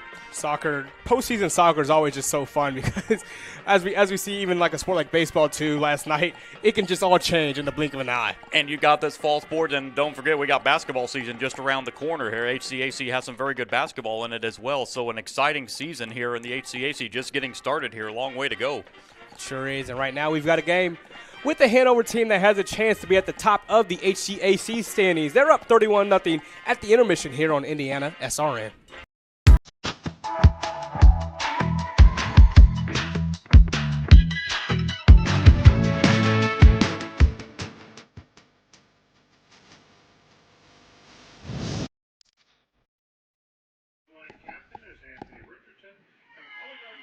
This summer, I completed an internship at Speedway Indoor Karting, also known as SIK, and this was my third summer with them as an intern. It's literally just a few minutes right down the road from Indianapolis Motor Speedway, which is where the Indy 500 takes place. One of my favorite things about the internship was that the director of engagement allowed me to focus more on the things that I wanted to look into. So as the summers began going by, I realized that marketing was kind of where I wanted to end up, customer service, communications, that type of stuff, which is why I ended up deciding we narrowed down my position to becoming the marketing intern. And so a lot of my day-to-day now, my main focus is social media. So I run SIK's LinkedIn, Instagram, TikTok, and Facebook. I deal with customer service through that. I also make all of the social media posts. I create the content calendar for the entire year. And then I also work from home for them during the school year. So I work from Manchester. This internship allowed me to build my resume, experience things that other students may not get to experience. I feel like it'll put me in a better position to be more qualified for jobs after I graduate. even on top of that, I've already received my first job offer from them. So my internship already gave me an opportunity outside of college, which is better than what most people can say as they're heading into the workforce. The past 2 years, I've actually never been karting inside of SIK. I've always been on the office side of things. So this summer was my first time that I actually got to go karting at SIK. And it was just a fun experience to be with my coworkers in a little more competitive setting and just be able to have fun and be around with them in our actual facility and getting to experience that.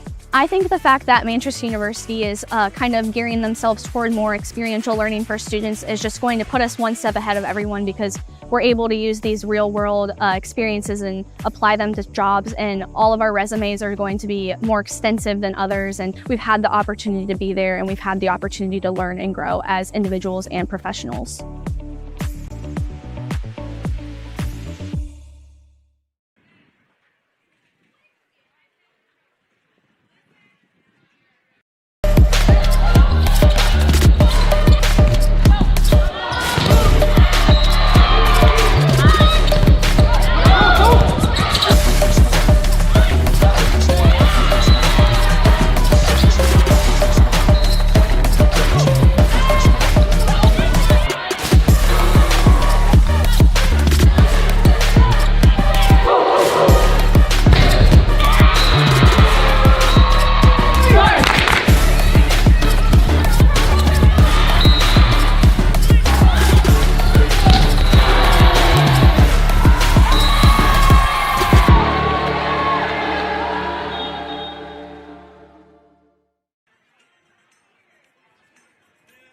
One that's going to send shockwaves to the country right now. Back at Hanover, or at Manchester, where Hanover leads it 31-0, as we have the homecoming festivities, of course, going on here at Spartan Stadium. But once again, we would like to thank our title sponsors, Reynolds Farm Equipment,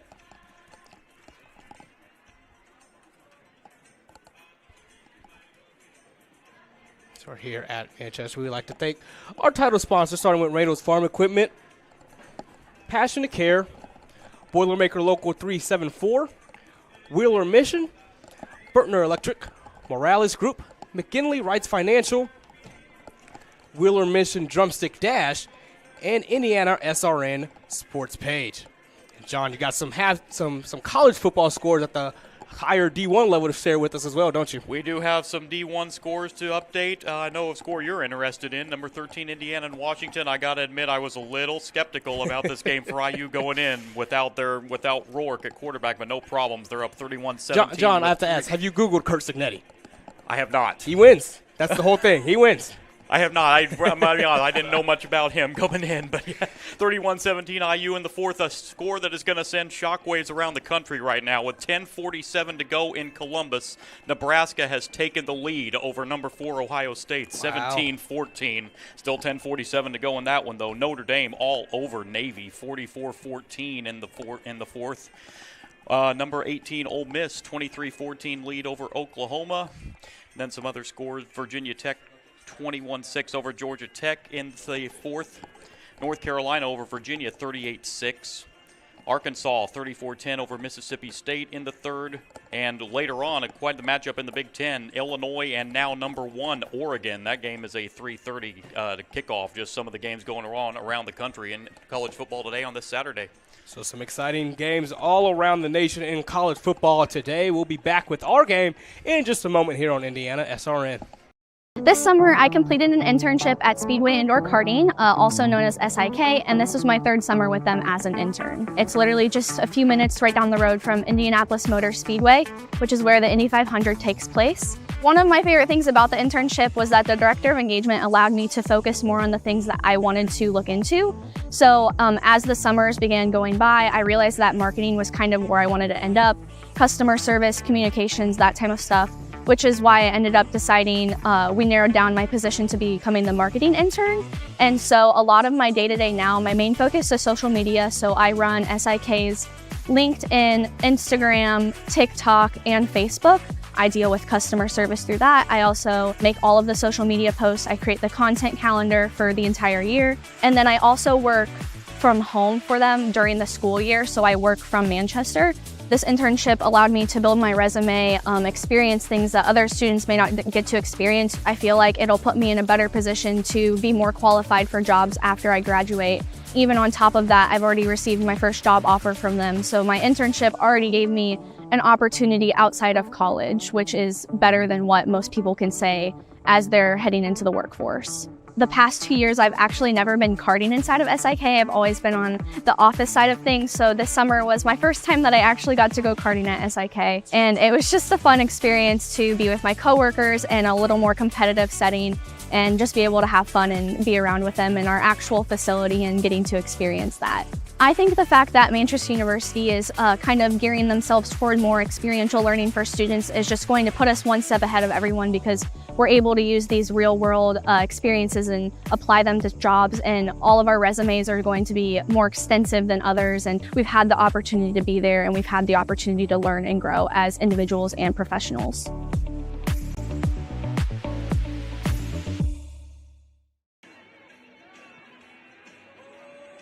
Myers, Vice President of IndianaSRN.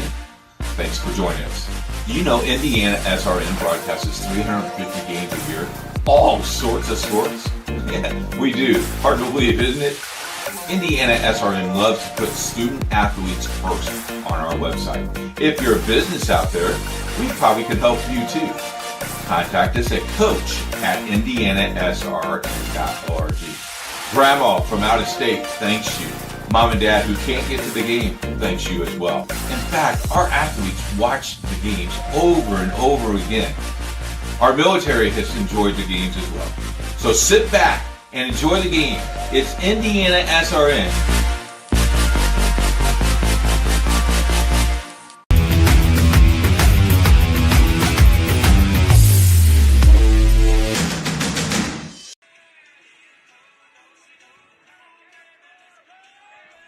Back here from Spartan Stadium, where Hanover leads Manchester 31-0 after a half of play. Alongside John Lester, I'm Zion Brown, and getting back into this action right now, Manchester just need to find a way to kind of build upon kind of some of the things we saw. We saw them get some late first downs there, but they need to find a way to put points on the board. Find a way to go. We saw a couple of good things on the offense there in the last two series, but we're going to see them get the ball here to start the second half. Yeah, they've just got to find something. Coach Hunt's just got to find something offensively. Will we see Andrew Romero in the second half? That remains to be seen. We'll be finding out here in a little bit, but they just got to find something. He's got to find something on the offensive side to get some kind of offensive rhythm going. That has just been a big Achilles heel all season long for this Manchester team. It's Manchester team that averages just north of 7 points a game. They've had 4 touchdowns all year, and 3 of them came against Concordia University Chicago on September 21st. So this team has struggled to get into the end zone, and today has been no different for the Spartans. And you can credit the Hanover defense for that as well. Hanover has been just phenomenal on the defensive side in the first half. Run down a couple stats in that first half. 318 yards of offense in that first half for Hanover. We were talking about them in the beginning, so you see the kind of powerful offense they brought in this half as well for Hanover. Absolutely, and this Hanover team, 17 first downs to 2 Manchester first downs. And in yardage, total yardage, 318 yards to 20. And I know they say one of the most overrated stats is time of possession, but you look at the time of possession in this game, it started 20 and a half minutes for Hanover in that first half. Before we get this second half started, we would like to thank the Manchester administration and athletic department for helping us and assisting us and letting us do another IndianaSRN broadcast from Spartan Stadium. And of course, Jay Jones, the HCAC commissioner as well. Appreciate everybody who makes this run. Eric Eaton, our camera guy, as well today. So we get ready for the second half. Manchester fields it just inside the 15. And they'll start this drive. Looks like up at the 26-yard line. Let's see who Manchester sends out there to start the second half at quarterback. Trying to see who emerges from that huddle. Like it is still going to be Cheney. It is still Dante Cheney, who we saw the whole first half. As we mentioned pregame, Cheney and Andrew Romero have both had their fair share of chances at QB, and even Zaylen Boston has thrown 8 passes this year. But for now, it remains Cheney. 1st and 10 from the 26. Cheney fakes the handoff, already pressured, and that one I think might have been deflected near the line, but it falls to the feet of James Thomas, incomplete. That's one of those that Cheney just had to get rid of, is being pressured. And luckily for him, just fell incomplete. And again, if that first play was any indication, we're seeing the Hanover defense not letting up at all, bringing the house on that first play here in the second half. Cheney now 2 of 9 today, through the 1 interception on the miraculous one-handed grab by Sadiq Pasha. And just 5 total yards through the air. He does have 15 rushing yards. A few big scrambles have gotten him there. Here is 2nd down and 10. Cheney brings in the snap. Pressure coming, and he knew it. He had to throw that one away. Not sure there's a receiver in the area there. I think he was able to get out of the pocket there and get back to the line of scrimmage. So that sets up 3rd and 10. Well, again, 3rd and long here for Manchester. Think a definite passing situation as well here. As Cheney looks over toward his sideline for a play call. But even though the score 31-0, Manchester like to see what they have in the running game. They just haven't been able to utilize it a lot this year. So here comes the 3rd and 10 play call. Cheney drops back again. Cheney moving left, fires, complete up toward the 34-yard line, but it's not going to be enough as Abdullah Mir brought it in for an 8-yard gain, and now you wonder, does Manchester go for it? But they're bringing on the punt unit. First time we've called Abdullah Mir's name there. If you're Abdullah Mir, great job getting free there. You got to know where that first down marker is, though. Setting yourself up 2 yards shy of that first down marker, you got to get downfield there. John, are you a little surprised to see them not go for this? The way their offense has struggled, I think punting is probably the correct choice right here, because you don't want to give up the ball on your own side of the field if you don't get that successful 4th down. Estrada to punt it away. It's a booming high kick. Doesn't go too far, but it does take a nice Manchester bounce. Inside the 30-yard line is where Hanover will start their first drive of the second half.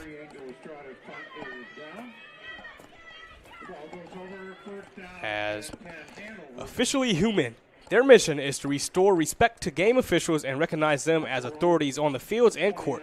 Do your part, practice good sportsmanship. If we don't have officials, we can't play. 1st and 10 from the 29-yard line now for Ian Radebush and this Hanover offense. Radebush had 234 yards passing and 4 touchdowns in that first half. He'll hand off to Bluffton to start this, to Huffman, to start this drive. Huffman gets past the 40. Huffman has some room. Huffman past midfield. He's still going inside the other 40-yard line and finally wrestled down near the 35, near the end of that play by Marcus Washington. But there is some laundry on the field. There's a late flag that came in there. This might be something that it still ends up being big first down yardage, but it's not all the way up to where that play ended. There's no flag on the play. For defensive player. First down. Oh, so it looked like it would have been a defensive flag anyway, but there is no flag. It will be 1st down and 10. And so it is the big gain and a 1st and 10. I was actually getting ready to say before that first offensive play, with the score like it is here in the 3rd quarter, does Hanover rely on more of a rushing attack here in the second half? And you see there a 36-yard burst there on 1st down. Now already in plus territory for Hanover. Here's Radebush. Comfy in that pocket. Now he steps up. Looking, and he'll tuck it and run and maybe get back to the line of scrimmage. Yeah, just get what he could there. There was nothing downfield at all for Radebush there. Able to get back to the line of scrimmage. Looks like he actually lost a yard back to the 36-yard line. It'll be 2nd and 11. John, there's just so much time. Every time Radebush drops back, I know he didn't find anybody that time, But every time, he just has a lot of time to find a guy open. Yeah, able to get just the line, doing an outstanding job of protection for Raudebusch in this game today.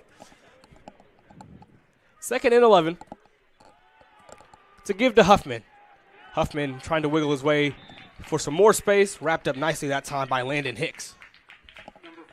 This brings up 3rd down. 3rd down and about 8 or so here for Hanover. I still expect them to keep this on the ground. Just work on that clock. You got a comfortable lead.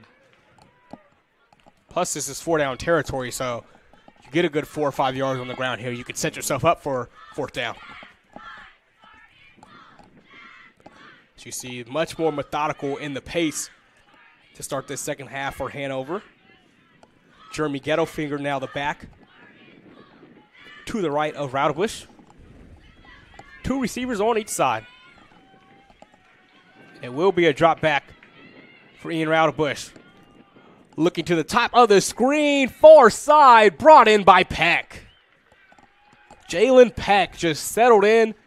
Raudebusch used his big arm and delivered. And again, finding Peck. He's been the receiver of the day for sure for Hanover. He ran all the way across. He was on the opposite side and ran across to get open for that reception. 16-yard completion. Peck now has 8 catches and 115 yards. That's a 1st down in the red zone. It's a fake give. Instead, Raudebusch keeps it. Raudebusch inside the 15, plummeled near the 10-yard line. That shows you that dual threat that we were talking about. Ian Raudebusch, they're able to get 8 yards there on a designed run. Jaquan Williams, the man who delivered the hit at the end of that play. 6 yards. Now 2nd and 4. Hanover being very, very content, being very patient on the offensive end, running that play clock all the way down. So we're already just about 5 minutes through this 3rd quarter. Raudebusch on 2nd down. Has to evade a blitzer. Now he has some time to throw, and he just bounced that one onto the turf as he was looking in the direction of Scotty Johnson. But that sets up 3rd down. Even though that's incomplete, that's a sack you have to make there for Manchester. They had Raudebusch and just unable to bring him down there. Yeah, that's Javion Davis, who has been all over the place today. So we're going through some technical difficulties. Davis was the man who we've seen make a lot of plays today, but he could not pull in Raudebusch on that play. Davis has 6 tackles in this game. Here's a 3rd down give to Gettofinger, and he gets nowhere. Nothing doing there. Good job by the Manchester defense, and at this point, with the game like it is, no reason not to keep your offense out here on 4th down. We saw Clint Hearn make 1 field goal in the first half that hit the right upright and snuck through. That was a 23-yarder. This would be about 27, 28 yards. And so Hanover stays on the field. It's 4th and 3. Peck goes in motion. Raudebusch takes the snap. Looking, has a man open. It's Williams, and Mason Williams finds the end zone for the 2nd time today. And the 5th passing touchdown of the game for Raudebusch, and it adds to the Hanover lead here. Williams getting wide open there for the score for Hanover. Raudebusch just patient in that pocket. Eventually, Williams coming toward that near side of the field just found himself open and walked in for 6.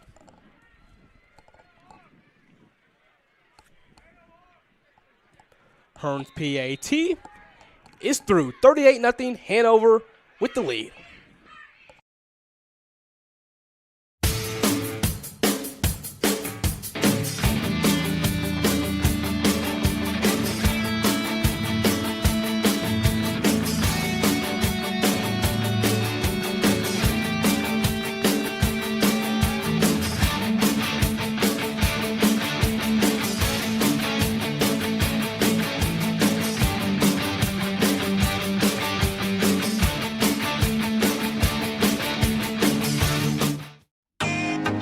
Can't get to a computer? Then we've got you covered. Just go to the IndianaSRN app and stay up to date with all of your favorite teams.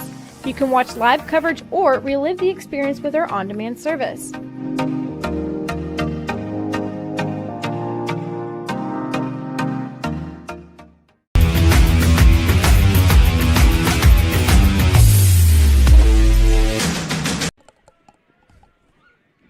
Back here at Manchester, where the home team is down 38-0 after the 5th passing touchdown today by Ian Roudabush, as this kick return stopped a couple yards shy of the 30, as we got some extracurriculars going on. A helmet flew off that time. But it'll be another Manchester drive. That was Carlos Gonzalez who lost his hat. And you hear that he has to exit the game for this next play.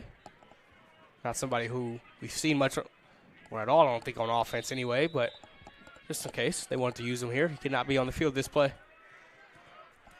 Kind of been shuffling running backs, and it looked like Hovey now the running back again here for Manchester. Still Dante Chaney at quarterback. And he gives to Hovey. Hovey has some space. Past the 40-yard line, past midfield, still going and tripped up inside the Hanover 40. By far the best offensive play of the day for Manchester. Hovey right there getting loose and picking up 35 yards on that first down for Manchester.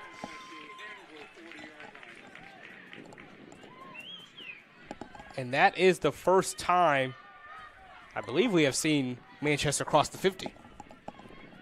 So they're up to the Hanover 40. And see if they go right back to Hovey. Chaney can't handle the snap again. That was a high one. He tries to dive on top of this one, but he can't corral it, and it is picked up by Hanover. Ben Lafferty scoops it up. And after their best play of the day, Manchester turns it over. That is why you just fall on the ball. Do not try to pick up the ball, and it ends up the third turnover of the game for Manchester. Second time today that we have seen Manchester turn it over on a dropped snap. Their other turnover came on an interception. But it has just been, we haven't even seen, I would say, one step forward, two steps back. That's the first time we've really seen a step forward in that direction, and then they do go two steps back. So back comes Ian Roudabush. He's going to swing this one out quickly. Brian Shelby. Shelby gets past one tackler. Shelby snakes his way inside the 30, that is actually Gerson Koroa. And it is Shelby. Looks like a 0 on the back and an 8 on the front. So that was Shelby on the catch and run. Just going back to that Manchester that we were talking about with the third turnover. It's a term you hear more about in basketball than you do in football, but it's the same thing, unforced turnover. Yeah. It's turnovers like that are just continuing to just be their Achilles heel this year. As you see Shelby in the slot, he's got his jersey rolled up a little bit, so it's hard to tell if it's a 0 or an 8 on the backside.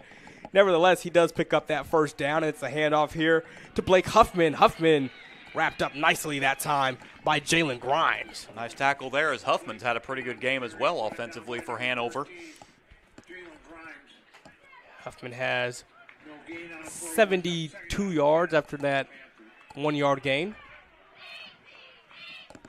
And Hanover has gone over the 400-yard mark offensively in this game.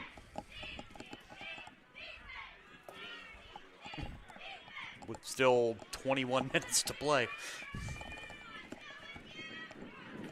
Hanover letting that clock wind a little bit here. And here's Roudabush. He was looking to throw. Now he brings it in and runs. He's inside the 20, and he steps out of bounds after picking up the first down. And again, Roudabush able to get around a couple defenders where it looked like they were going to have him for a loss. But Roudabush, with that dual threat that he is, finds a way and picks up about 12 yards. Gain of 10. And another first down. It's 37 yards on the ground now for Roudabush in this game. Got this two-back set rolling. And they give it to neither. They fake it to Huffman. Now out of the backfield, they find Gettelfinger, and Gettelfinger inside the 10. Gettelfinger hasn't been utilized a lot this year, but getting a lot of playing time in today. For the second time today, we do see Dave Paul kind of nursing an injury. You see number 0 for Manchester. Looked like he was kind of shaking out his hand and wrist area, but he will stay on the field. To be second down here and short. I'm going to give you an update on that Mount St. Joseph Franklin game. It is now 27-14. Mount St. Joseph getting a little bit of breathing room in that game, trying to stay perfect in conference play. Low snap, brought in, handoff to Huffman. Huffman trying to bounce outside, and he still powers forward for a few more yards. I think he'll have enough for a first down. That was an impressive 3 yards there for Huffman. Again, able to get out of the loss there, pick up 3 yards. And this is going to be a first down. Hanover at the Spartan 9-yard line. So first down at the 8. First and goal.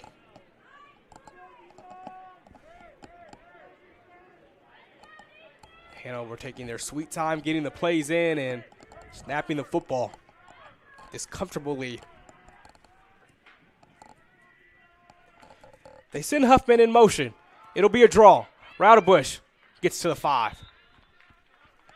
A party of Manchester defenders just fall on top of him as he kind of awkwardly dove down at the 5-yard line. Yeah, Roudabush wisely just goes down there at the 5, so there wasn't much more after that. Number 17. And we do have a final in Bloomington. The Hoosiers 31-17, now 8-0 for your Indiana Hoosiers, Zion.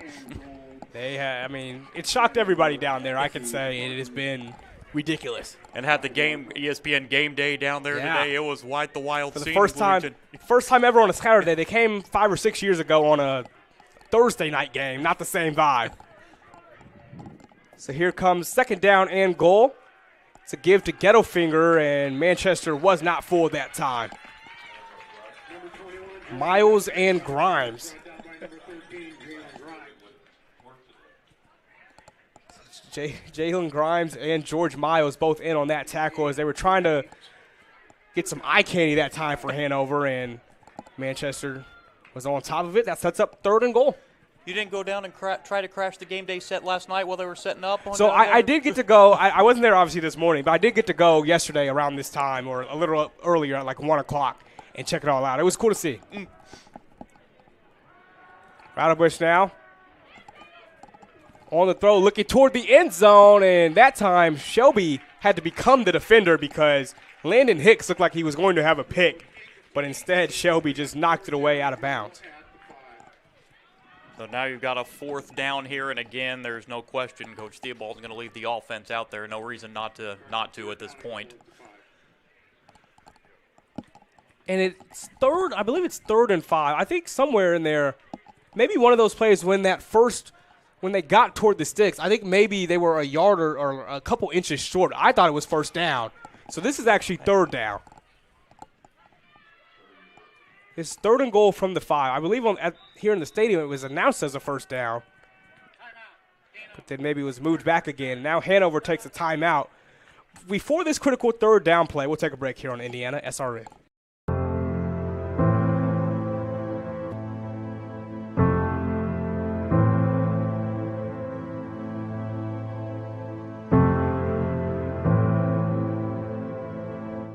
Calling officials cheaters or corrupt, it's not a game. Insulting referees, it's not a game. Threatening officials, it's not a game. Berating young umpires, learning the ropes, it's not a game. Violent language in the stands, it's not a game. Verbal abuse from the sideline, it's not a game. Screaming at a referee in the parking lot, it's not a game.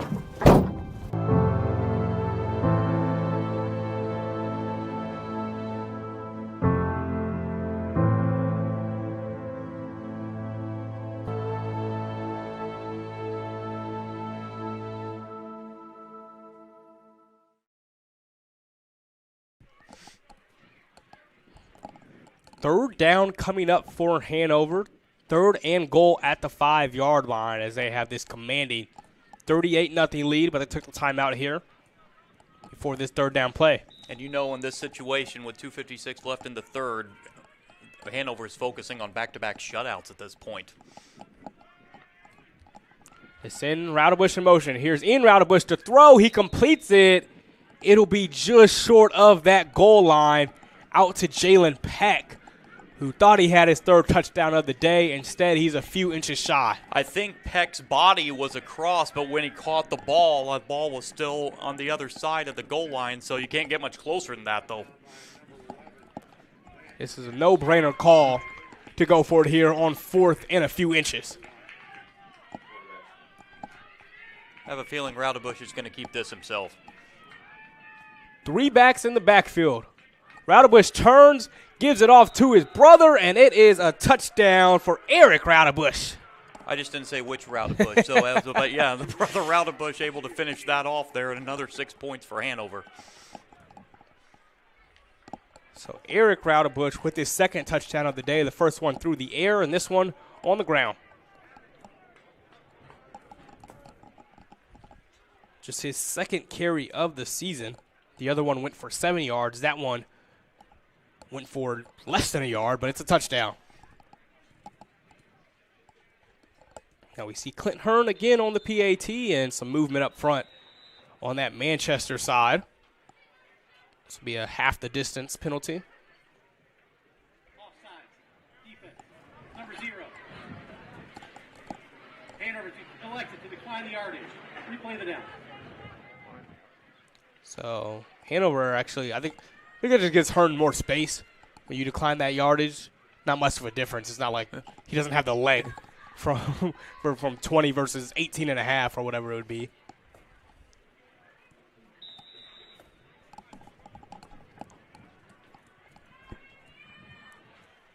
So another touchdown, 44-0 the score, make it 45 as that kick is through here on IndianaSRN.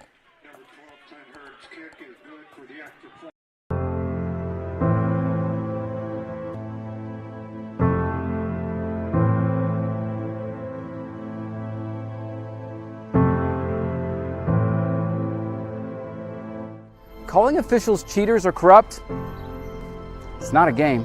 Insulting referees, it's not a game.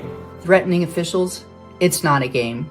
Berating young umpires, learning the ropes, it's not a game. Violent language in the stands, it's not a game. Verbal abuse from the sideline, it's not a game. Screaming at a referee in the parking lot, it's not a game.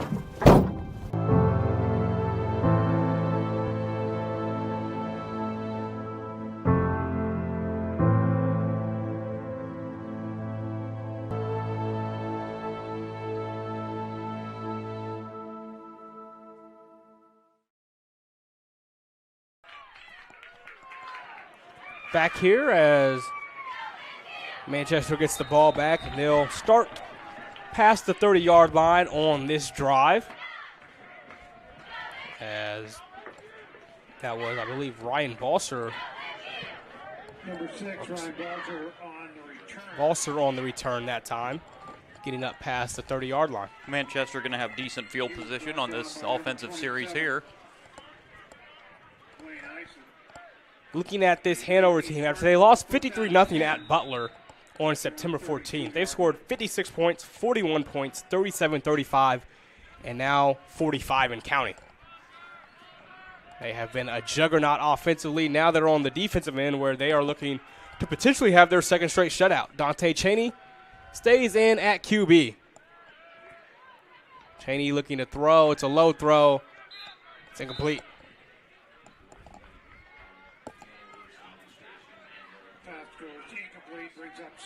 This time we'd also like to thank the Hanover administration and athletic department for this ball game.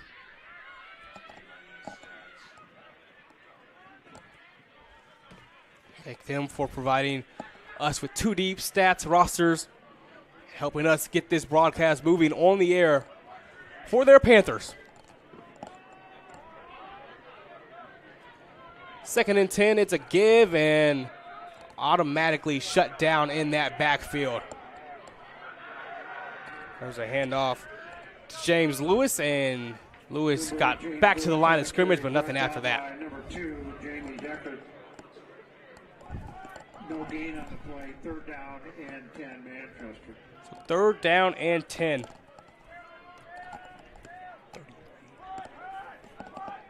For Manchester. And John, we've seen Dante Cheney all day. I think both of us kind of expected to see at least a little bit of Andrew Romero, but we haven't yet. Yeah, I'm kind of surprised they haven't used him in this game. Just stick with Cheney, see what they stick with him till the end here, looks like. Cheney on 3rd down, looking deep down the field, falls into no man's land. I think his nearest receiver was Abdullah Mir, who fell down, but I don't think he was going to catch up to that ball regardless. And it sets up another punt scenario. Abdullah Mir has been held in check, as has pretty much the whole Manchester offense here today. So we'll see another Angel Estrada punt. His 5th today is coming.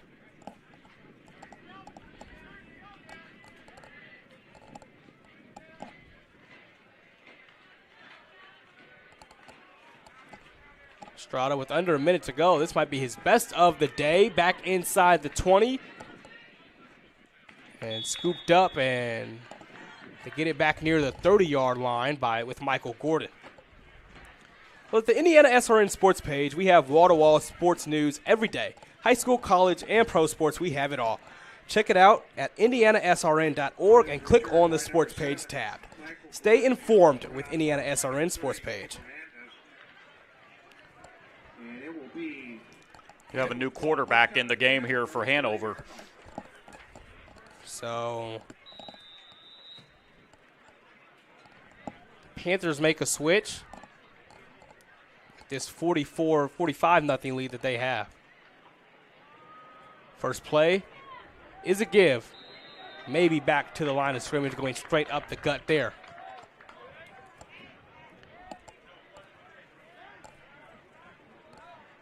Number 21, Jamie. That was Ghetto Finger on the carry, getting nothing.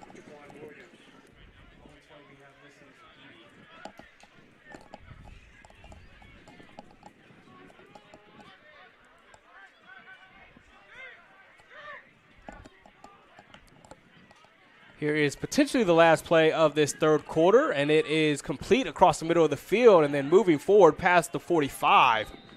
Strong job that time by Jack Pennington, getting all the way up to the 46, and that is how this 3rd quarter ends. 45-0 Hanover all over this ball game.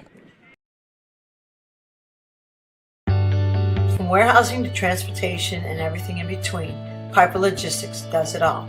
Centrally located, Piper Logistics has 2 warehouses in Indianapolis and a warehouse in Cincinnati, Ohio. Piper Logistics houses over 1 million square feet. Along with our transportation department, we can provide service to half the United States markets.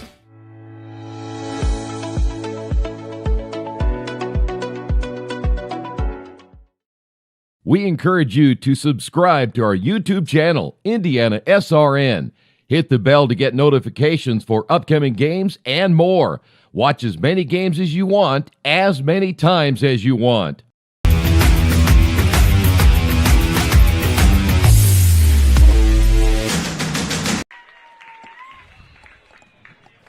So back here, it's a 45-0 game. And Javian Robinson is in at quarterback for Hanover. They have this large lead. Zion Brown alongside John Lester. Robinson swings his pass out toward the left side and completes it past the 50, still bouncing off tacklers. It's Gerson Corolla. We're seeing Robinson get some action here for Hanover at quarterback. Coach Theobald seeing what he has in him. We're expecting to see him today, as it's been Rowdenbush and a little bit of Malachi Parks this season for Hanover, but they give Robinson the shot. He's completed his first 2 passes. It's now 2nd and 5.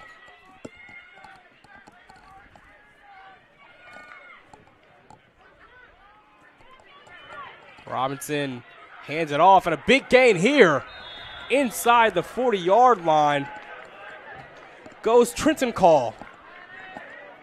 Number 27. Call finding him on that left side. Going to the ball inside the 35-yard line for Hanover. He is brought down by number 9, Jaquan Williams. Help us put more student athletes on TV by logging on to IndianaSRN.org and directing your donation to a specific school or hitting the donate button. More games, more opportunities for our kids. Indiana SRN, where you always have a front row seat. Here's Robinson pitching it out wide. Not much going that time, maybe back to the line of scrimmage. On the completion to Nate Reynolds. And nowhere to go there for Reynolds. Good job by the Manchester defense, holding them to no gain on first down. They may have lost a yard, actually, on first down. Did lose a yard from the 34 to the 35. No gain on the play. Second down 10. It'll be second and 11. Trips up top for the Panthers,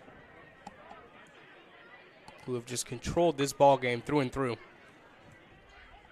Robinson steps up, going deep toward the end zone, but unable to connect with Reynolds.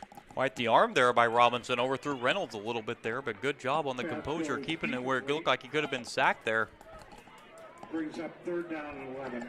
Third and 11. This may be 2 plays to pick up 11 yards here, John. I agree. An update on that Mount St. Joseph Franklin game. They are heading to the 4th, and it remains 27-14. And right as I say that, Franklin has just scored a touchdown, so 27-20 in the 4th. A lot riding on that one for this Hanover team. They have third down. Corolla in motion. Javian Robinson takes the snap, tries to find Corolla. He couldn't pull it in. I think that was a case where he saw a lot of green and tried to run before he had the ball there. It falls incomplete. Now 4th and 11.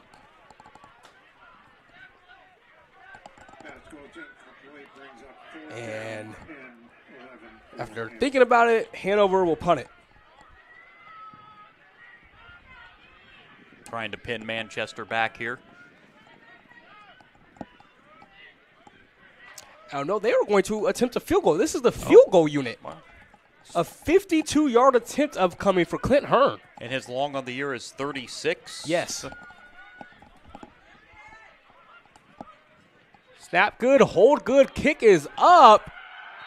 And that is good. Clint Hearn from 52 yards out gets just enough on that kick. And wow.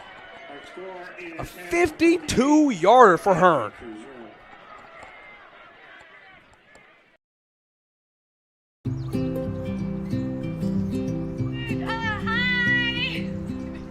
You're good at making big announcements.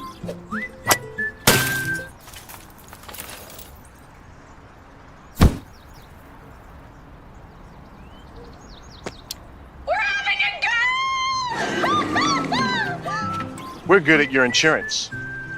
Start with Indiana Farm Bureau Insurance, online, over the phone, or in person, and stop knocking on wood. We encourage you to follow us on Twitter at IndianaSRN. Find upcoming games, video highlights, and much more. Follow us now at IndianaSRN. We encourage you to follow us on Twitter at IndianaSRN. Find upcoming games, video highlights, and much more. Follow us now at IndianaSRN. 48-0, a Hanover lead after a 52-yard Clint Hearn field goal. Now they'll kick it away once again here. Don't have the stats in front of me, but I wonder, that's got to be, I would think, probably a career-long field goal. But have to believe our research team, a.k.a. me, is getting on top of that. So here's the kickoff. Fielded at the 10. And finding a little bit of room that time is Ryan Balzer.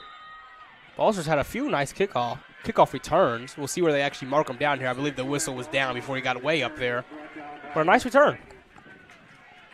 A decent field position here to start out for Manchester on the offensive end this series. So this Manchester offense still struggling to score. And we'll see what they do.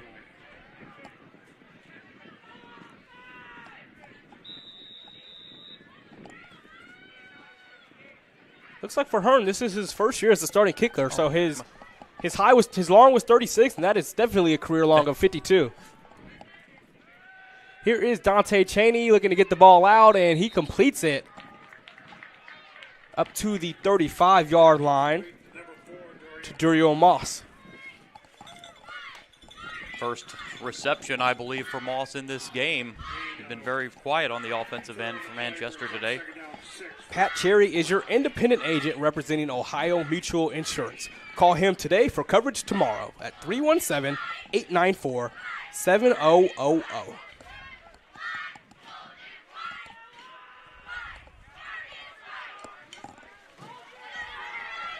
So here comes the 2nd and 6 play for Manchester. Cheney completes it to Abigam. Abigam sprinting into the far side and getting up to the 30-yard line. Well done there. A pickup of 33 yards there from Cheney. And deepest penetration for Manchester in this game. So 1st and 10 up at the 30.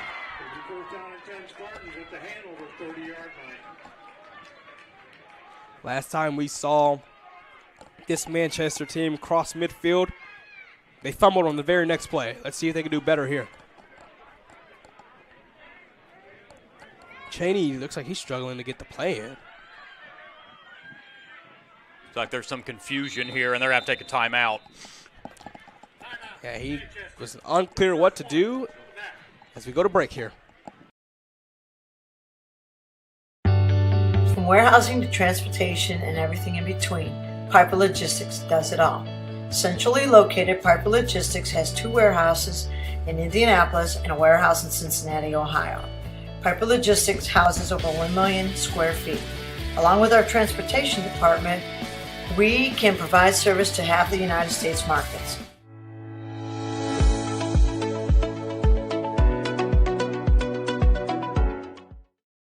We encourage you to subscribe to our YouTube channel, IndianaSRN. Hit the bell to get notifications for upcoming games and more.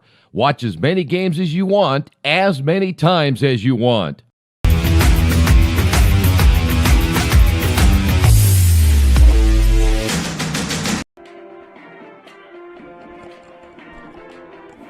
Back here before this first down play for Manchester, as they just had a huge gain to get up here to the 31-yard line. It's 1st and 10. Cheney fakes the handoff. Cheney going to look deep down the field, looking toward the end zone, and this is intercepted. The Cheney pass is picked off, and Hanover forces the turnover. There is a flag that goes down after the play here. As that is Evan Cheney on the interception. But Cheney did absolutely what you cannot do, just throw it up for grabs into traffic there. If you're Cheney, you got to either throw that out of bounds or something. Just kind of threw that up for grabs there. See what this flag is.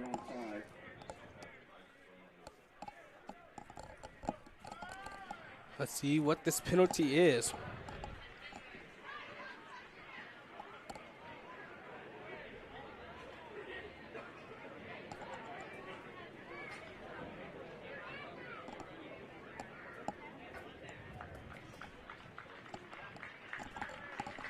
It's a long discussion between the officials.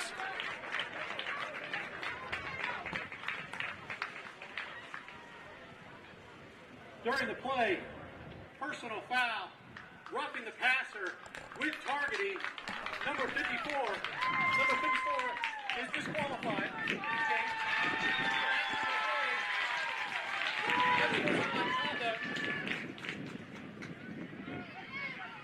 Number 77. That 15-yard penalty will also be assessed. It'll be Manchester's ball, 1st down. So a lot to set out here, to sort out. Jet Massey was called for the roughing the passer and targeting. So he has been ejected from the game, and he will miss the first half of the next Hanover game as well against Bluffton next week. But then also in unsportsmanlike conduct on the left tackle, Austin Ellis for Manchester. I'm not sure where the ball will be, but it will be Manchester ball still. So it's at the 30, so that's where they were. Those 15-yard penalties offset yardage-wise, but it does mean that Manchester keeps possession. And we do have a new quarterback in the game as well, the Boston. So Zaylen Boston is in the game for the first time today, the freshman out of Rents, Georgia. On 1st and 10, Boston hands it off. And maybe a couple of yards that time for Hovey. So that is the second Hanover player that has been disqualified today. McAdoo was ejected earlier in this game for Hanover. Why go anywhere else but Aspen Creek Grill for your food, as we have another flag here. This game is getting a little sloppy. Yeah, the officials are going to have to get some control here. Is starting to get away from Tipper, starting to flare a little bit. Delay a game. Defense. Number 52. 5-yard penalty. Second down. So that goes against Colton Roth.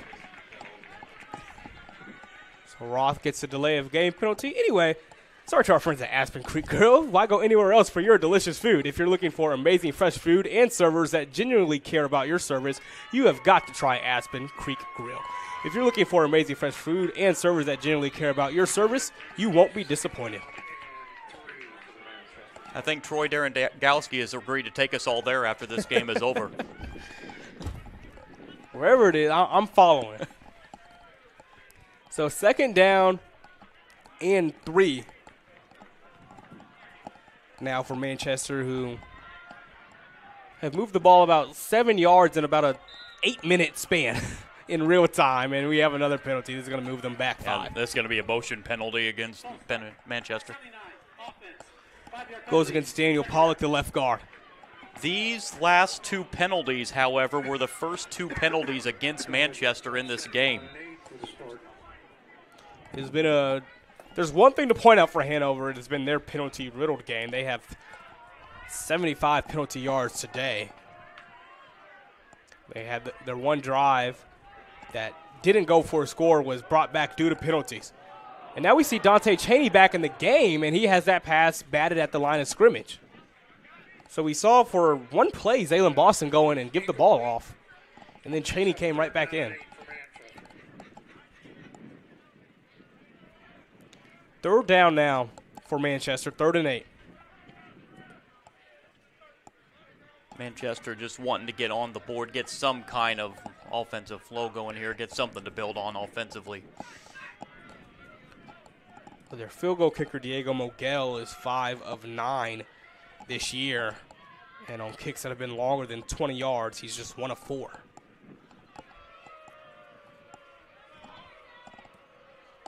So let's see. Knowing that, let's see how the Spartans approach this 3rd down play. Play clock winding. So they get it off. Chaney gives it to Hovey. Hovey is going to be close to a 1st down. The ball came free. Was he down? Hanover doesn't think so. Waiting for an official signal, and it's Panthers ball. And the 5th turnover of the game for Manchester results in a fumble for Hovey. So even after getting the break there with the roughing the passer penalty, they still turn the ball over a few plays later on a fumble. That is now 19 turnovers on the season for Manchester. Find your future in the cloud. Clean Slate is a technology consulting firm specializing in custom-built modern applications and products that deliver great agility, faster speed to innovation, and the resiliency to handle whatever the future throws your way. Call Clean Slate at 866-885-3249. As this handoff looked like it was going nowhere, but now some room to run across the left side. Still going past the 50 and finally dragged out of bounds. As Hanover, Lake Nation on the run. How about that run there for Nation? There's a flag, however.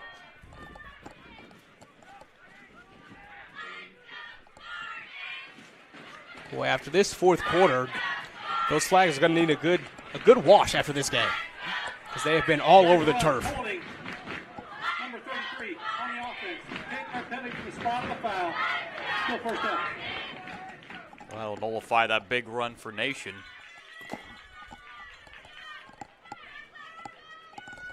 So that'll come back.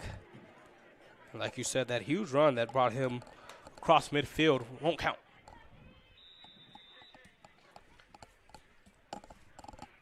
It's first down. I expect to maybe see Nation get the ball again here, however. As he goes out in motion, it's going to be a QB draw right up the gut. A few yards picked up that time for Robinson. Robinson getting whatever he can there on first down.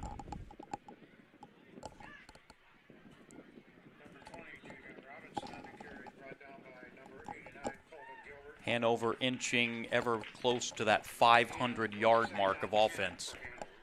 Currently at 473.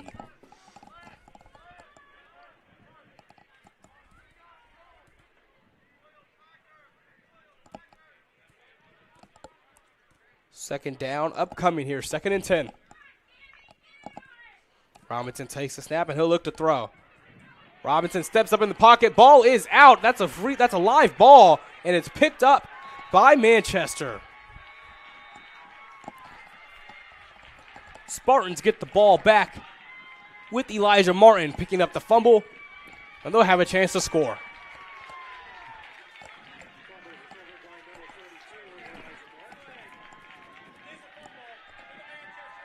So it will be Manchester ball at the 30-yard line here. Back-to-back turnovers here. An ample scoring chance for Manchester in this game, getting the ball on the Hanover 30-yard line. So Dante Cheney walks back out with the rest of his offense. And a chance to get their first score today.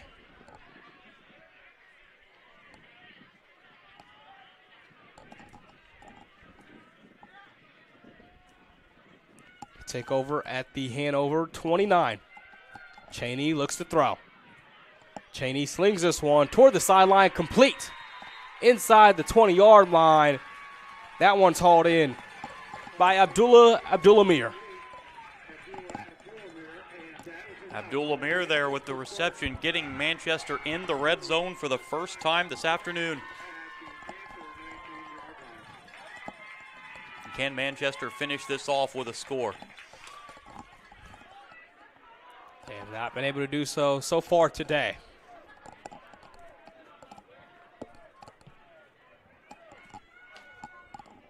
First and 10 in the red zone. Cheney looking to throw. Cheney going end zone. Incomplete. A little overthrown that time.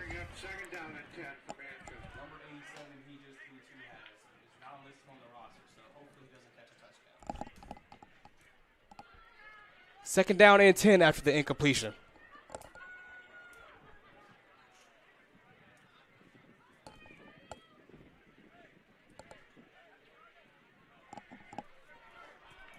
So we've seen Cheney in there for all but one play today.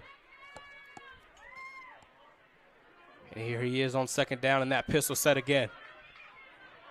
Cheney looking to throw, goes end zone again, and it is complete. For the score, Manchester gets on the board for the first time today. As that is Levi Campbell bringing it in for the touchdown from 19 yards out. Campbell's first touchdown reception of the season. And Manchester able to get on the board here.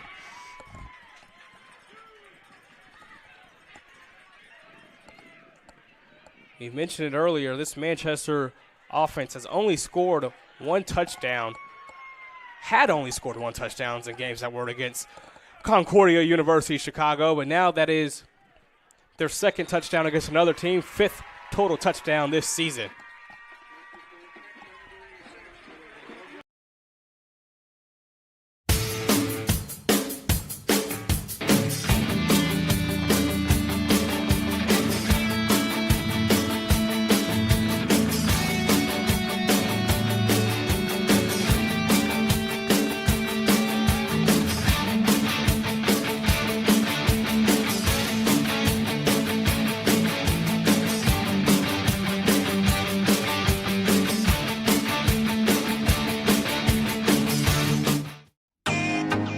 Can't get to a computer? Then we've got you covered. Just go to the IndianaSRN app and stay up to date with all of your favorite teams. You can watch live coverage or relive the experience with our on-demand service.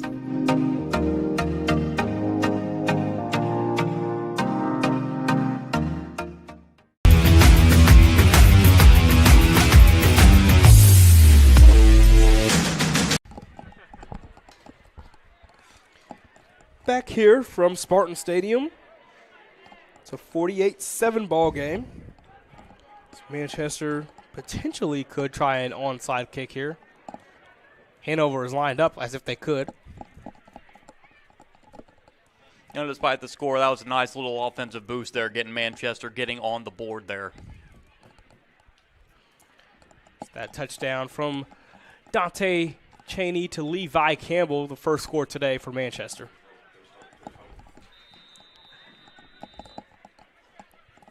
So let's see what Manchester does here.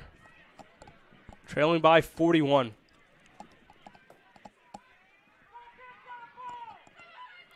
They'll send it deep. Back toward the 10. It's returnable, and there's some room now for Mason Gordon. He gets way up the field before being hit hard out of bounds. Michael Gordon, excuse me. All the way up near the 40-yard line. Took a little bit of a pop there at the end of that sure one did. there. Next week, Hanover has a very important game, it looks like, in the standings against Bluffton. Their regular season ends with Bluffton, then they go to Defiance, and then to Franklin. And that Franklin game will be on IndianaSRN. Manchester heads to Rose-Hulman next week. 1st and 10 from the 45. Robinson fakes the give and flips it out wide. And up near the 40-yard line. That is complete. To Ethan French. And speaking of Franklin, they are giving Mount St. Joseph all they can handle. That is a 33-28 game with 7 minutes left in that one. And that's Mount St. Joe on top? Yes. So close one there. One that I'm sure Hanover would love to see Franklin pull off the upset end. Here's a game, and the ball is free, and Manchester has it. For the second time in this quarter, Elijah Martin picks up the fumble. And Manchester has the ball back. That turnovers on back-to-back possessions for Hanover, so Manchester getting a little boost from their defense here.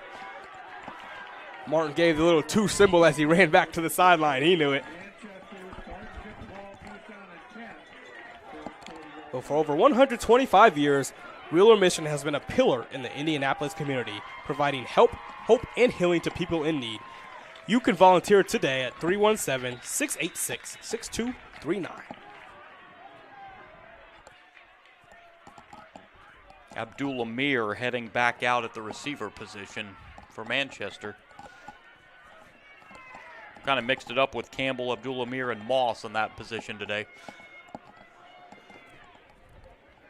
First play of a new drive. Cheney launches this one, and no one's out. Pass drops incomplete, brings up 2nd down and 7 for the Spartans. Yeah, we mentioned the rest of this. Hanover schedule. They've got 3 games left, 2 against HCAC teams. They play Bluffton next week, as we said. They'll finish the season on November 16th at Franklin. And in the middle there, they've got sandwiched between those 2 conference games, a game at Defiance on November 9th. That Hanover-Franklin game, of course, the Victory Bell game. Yep. They have some movement here. Still, even after the whistle blown, a bit of pushing and shoving, too. And that's a little bit of frustration on Manchester's side starting to set in here. 2nd and 15 now after the flag.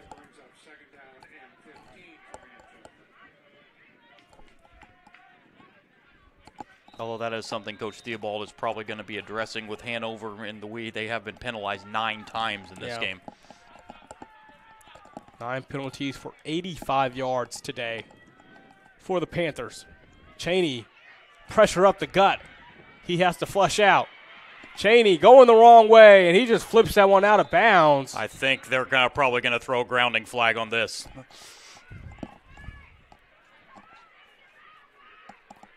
You've got to know when to get rid of the ball as the grounding penalty does come out. He just waited too long and just kept going backwards. That is going to end up being about a 25 to 30-yard penalty.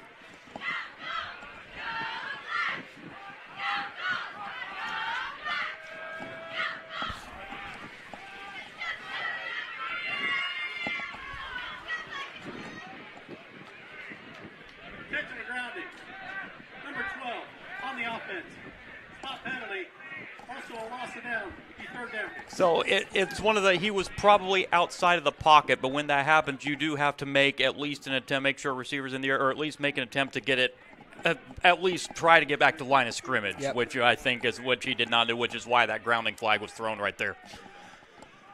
So that is a 26-yard penalty, and it's 3rd and 31.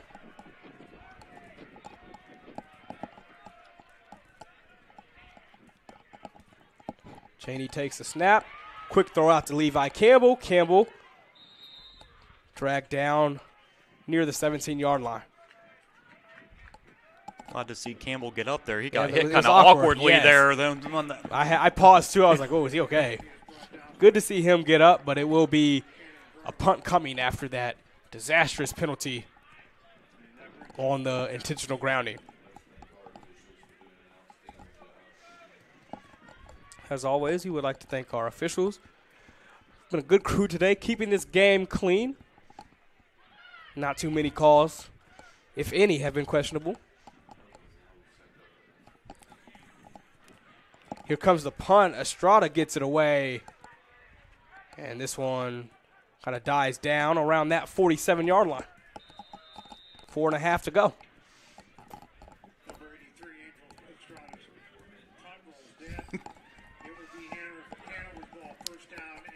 So Hanover offense has certainly slowed down here in this fourth quarter. They've brought in a new quarterback, Javian Robinson, and maybe they're looking to punch it in one more time. Yeah, 2 first down. There's the Hanover, and you're going to see a big dose of the ground attack here. Just want to get this last 426 out of the way here and head on to get a 3-1 conference record into their game with Bluffton next week. Trenton Call is the running back in. He doesn't get the call, though. Swing it out wide and complete the pass to Jack Pennington. And Pennington picks up 5.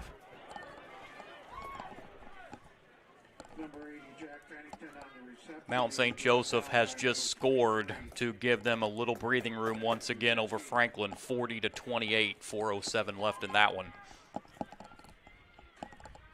2nd and 5. Here for Javian Robinson and the Hanover offense. Robinson gives it to Call. Call reverses field, gets a block from Robinson, and he's got room. Trenton Call inside the 30-yard line before being knocked out of bounds. We turned about a 4 or 5 yard loss into about a 14-yard gain right there.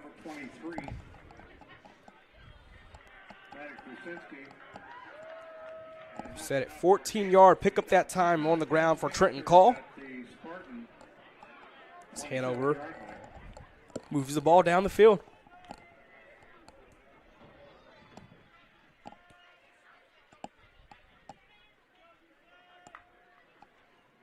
Man goes in motion, and they swing it out and complete it. Towel was taken off of the receiver's back there in the process. So that was DJ Grinter on the grab. DJ Gritner on the reception. He's brought down by number 42, Elijah Martin. We've got some whistles now. And an injured man down for Manchester. Right now it's 48-7. Hanover en route to victory.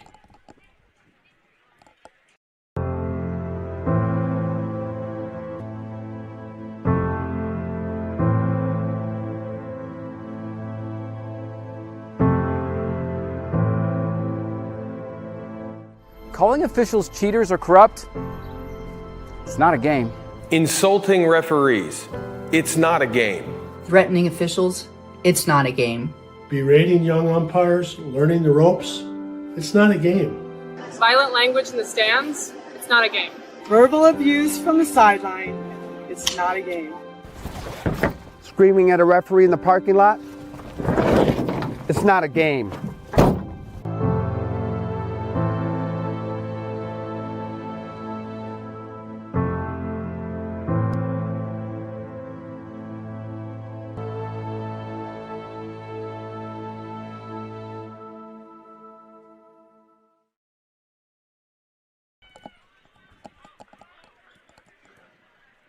Second down and 8 coming out of the break here. Hanover maybe looking to get one more score here as we're under 3 minutes to play. Javian Robinson stays in at quarterback. Swings it out wide. That is complete to Jack Pennington. Pennington rolls forward. He'll be close to a first down. Giving Robinson a chance to throw the ball here, what he's got on the throwing, and moved him into the red zone territory here for Hanover. They get one more play off here before the 2-minute timeout. 3rd and a yard. They do not have to run a play if they do not want to. And Robinson looking back, it feels like they'll be content to not run one. So they will let it run down to the 2-minute timeout with this huge Hanover lead.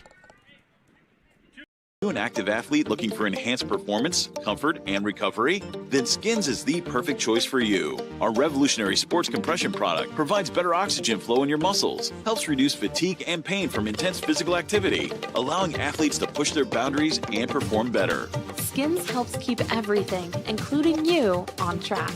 So don't wait any longer. Get your Skins now and experience unbeatable performance. Take your game to the next level with Skins. They say nice guys don't finish first. So maybe it's time to reconsider what it means to be first. It's about being your best, but knowing you could be even better. It's being present, but respectful of history. You sure you want to make that move? It's donating something more valuable than money. It's believing in yourself and something bigger. It's coming from different families, but treating each other like brothers. It's not just being a man, it's being a Mason.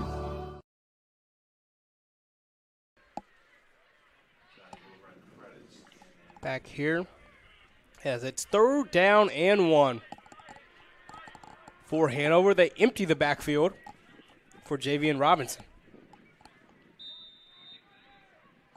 See if Robinson just takes this up the gut to get the 1 first down needed to ice this game.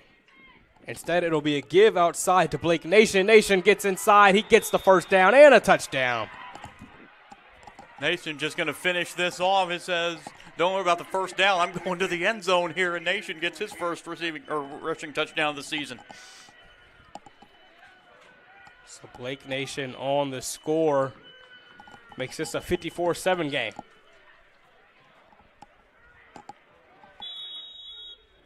And that did put Hanover over the 500-yard mark on offense today in this one. Now, not sure what the discussion is here between a pair of officials. And Franklin has scored again against Mount St. Joseph. That is a 5-point game with 2:16 to go. You can find that on IndianaSRN.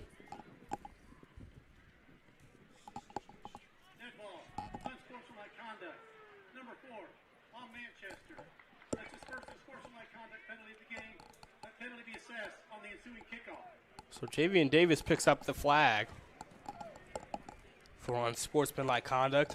And John, in a situation like this, you might as well just take him out of the game for the there's 151 left. Don't even want him to mess around with getting another penalty and being ejected and escalating things. You're starting to see Manchester get a little bit frustrated with how the season's going and everything. You're starting to see frustration boil in here a little bit. But, yeah, I agree. You probably need to take him out for the rest of this one.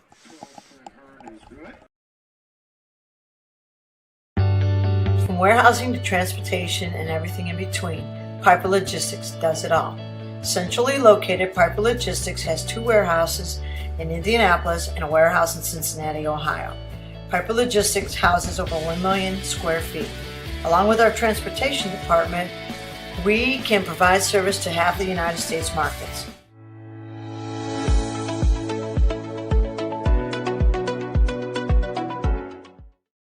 We encourage you to subscribe to our YouTube channel, IndianaSRN.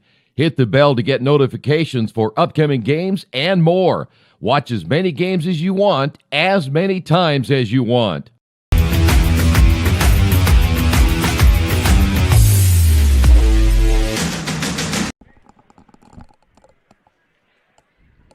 So after that unsportsmanlike conduct penalty, this kickoff will come from midfield. Hanover ahead 55-7, 1:51 left to go.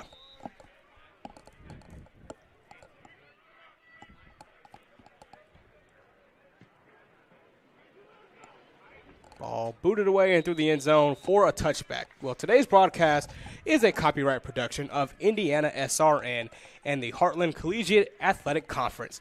Any use of audio or video without the express written consent of IndianaSRN and the HCAC is strictly prohibited. We would like to thank our entire crew, our executive producers, everybody on the directory, all the directors as well. Of course, I'm Zion Brown with John Lester as this one comes near an end, John. Yeah, about to wrap it up here, and Hanover may be the recipient in more ways than one here because we have an update. Franklin has just taken the lead, 43-40 over Mount St. Joseph with 2:13 to go. You could be looking at a tie atop the HCAC standings. Franklin holds on. Mount St. Joe and Hanover would both be at 3-1. Mount St. Joe did beat Hanover 3 weeks ago.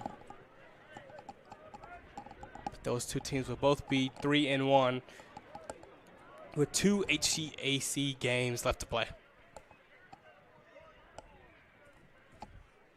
HCAC kind of a strain with only 7 teams this year. It kind of rented a weird kind of situation there in the scheduling. You got sometimes a lot of teams have a break in between conference play there. Dante Cheney looking to throw, finds Levi Campbell. Campbell across the 40. Campbell out of bounds at midfield. Nice reception there by Campbell. We're starting to see him a lot more here in the second half. Freshman, he's played well. Yeah. Caught a touchdown. He's got a few other receptions as well. That is his 3rd catch.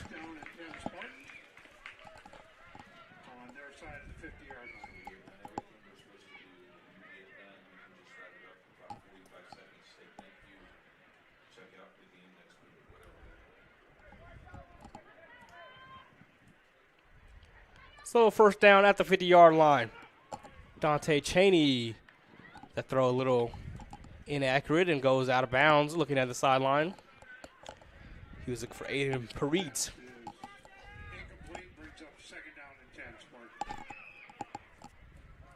This game was all Hanover from the beginning on the first drive of the game. They converted on a 4th and a 3rd down, scored a touchdown, and they have not looked back. 90 seconds now to go.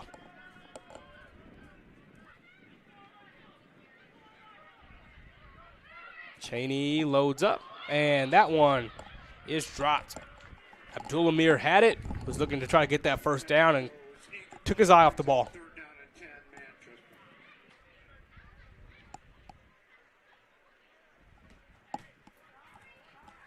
.519 yards to 115 in today's game, John. Yeah, you saw the powerful offense that Hanover has that you've seen it here today, and for, as you said, the tune of 519 yards today. You're not gonna lose very many games when you put up an offense like that. I'm going to tell you, we do have Franklin over the network next week in action against Anderson. Here's Cheney, lofting one. That is knocked away and incomplete.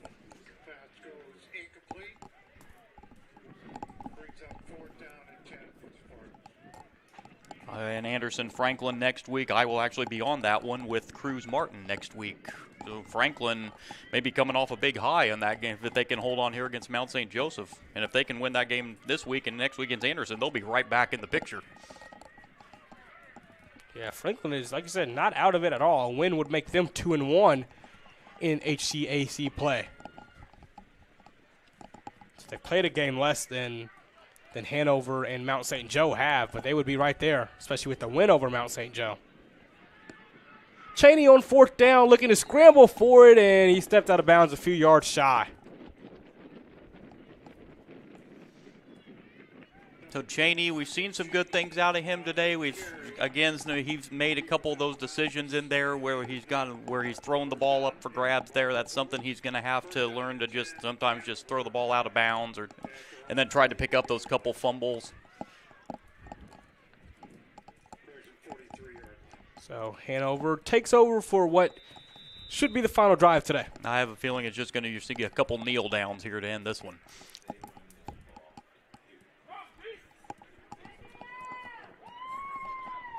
And so they come out in the victory formation with Aiden Troutman, who has not played today, but he comes in just to take the knees.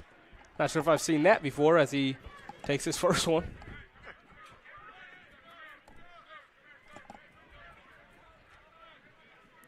But Hanover was all over this game, as we mentioned it, and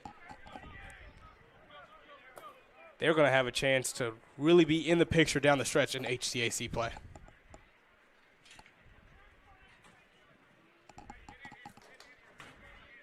Third consecutive win here for Hanover after that 1-3 start. Troutman dropped the ball initially on the snap, but I think the Manchester defenders were just all right with letting him pick it up cleanly and take the last knee. And that is how this game will conclude. Hanover 55, Manchester 7, and the offense was just incredible for the Panthers today, John. Fantastic for Hanover, and the defense as well, forcing 4 Manchester turnovers. Just a great all-around effort once again for Coach Theobald, and Hanover, I think, is definitely going to end up being a factor in this HCAC race before this is over. So they come in to Manchester and take care of business, and Hanover gets the 48-point win on the road at Spartan Stadium. Well, for you, my friend John Lester, for our producer Keith Myers, and everybody who made this broadcast run on IndianaSRN, I have been Zion Brown. Thank you so much for watching, and stay tuned next week as we will have more great HCAC action. For now, 55-7 our final here from Spartan Stadium. Hanover gets the win.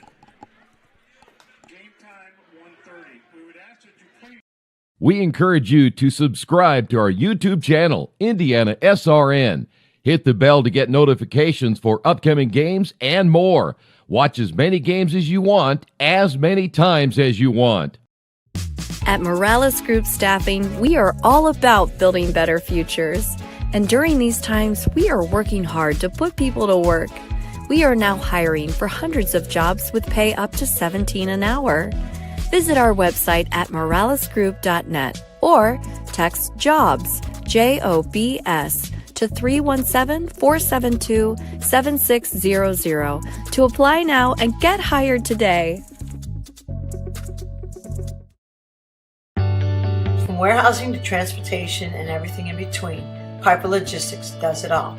Centrally located, Piper Logistics has 2 warehouses in Indianapolis and a warehouse in Cincinnati, Ohio. Piper Logistics houses over 1 million square feet. Along with our transportation department, we can provide service to half the United States markets.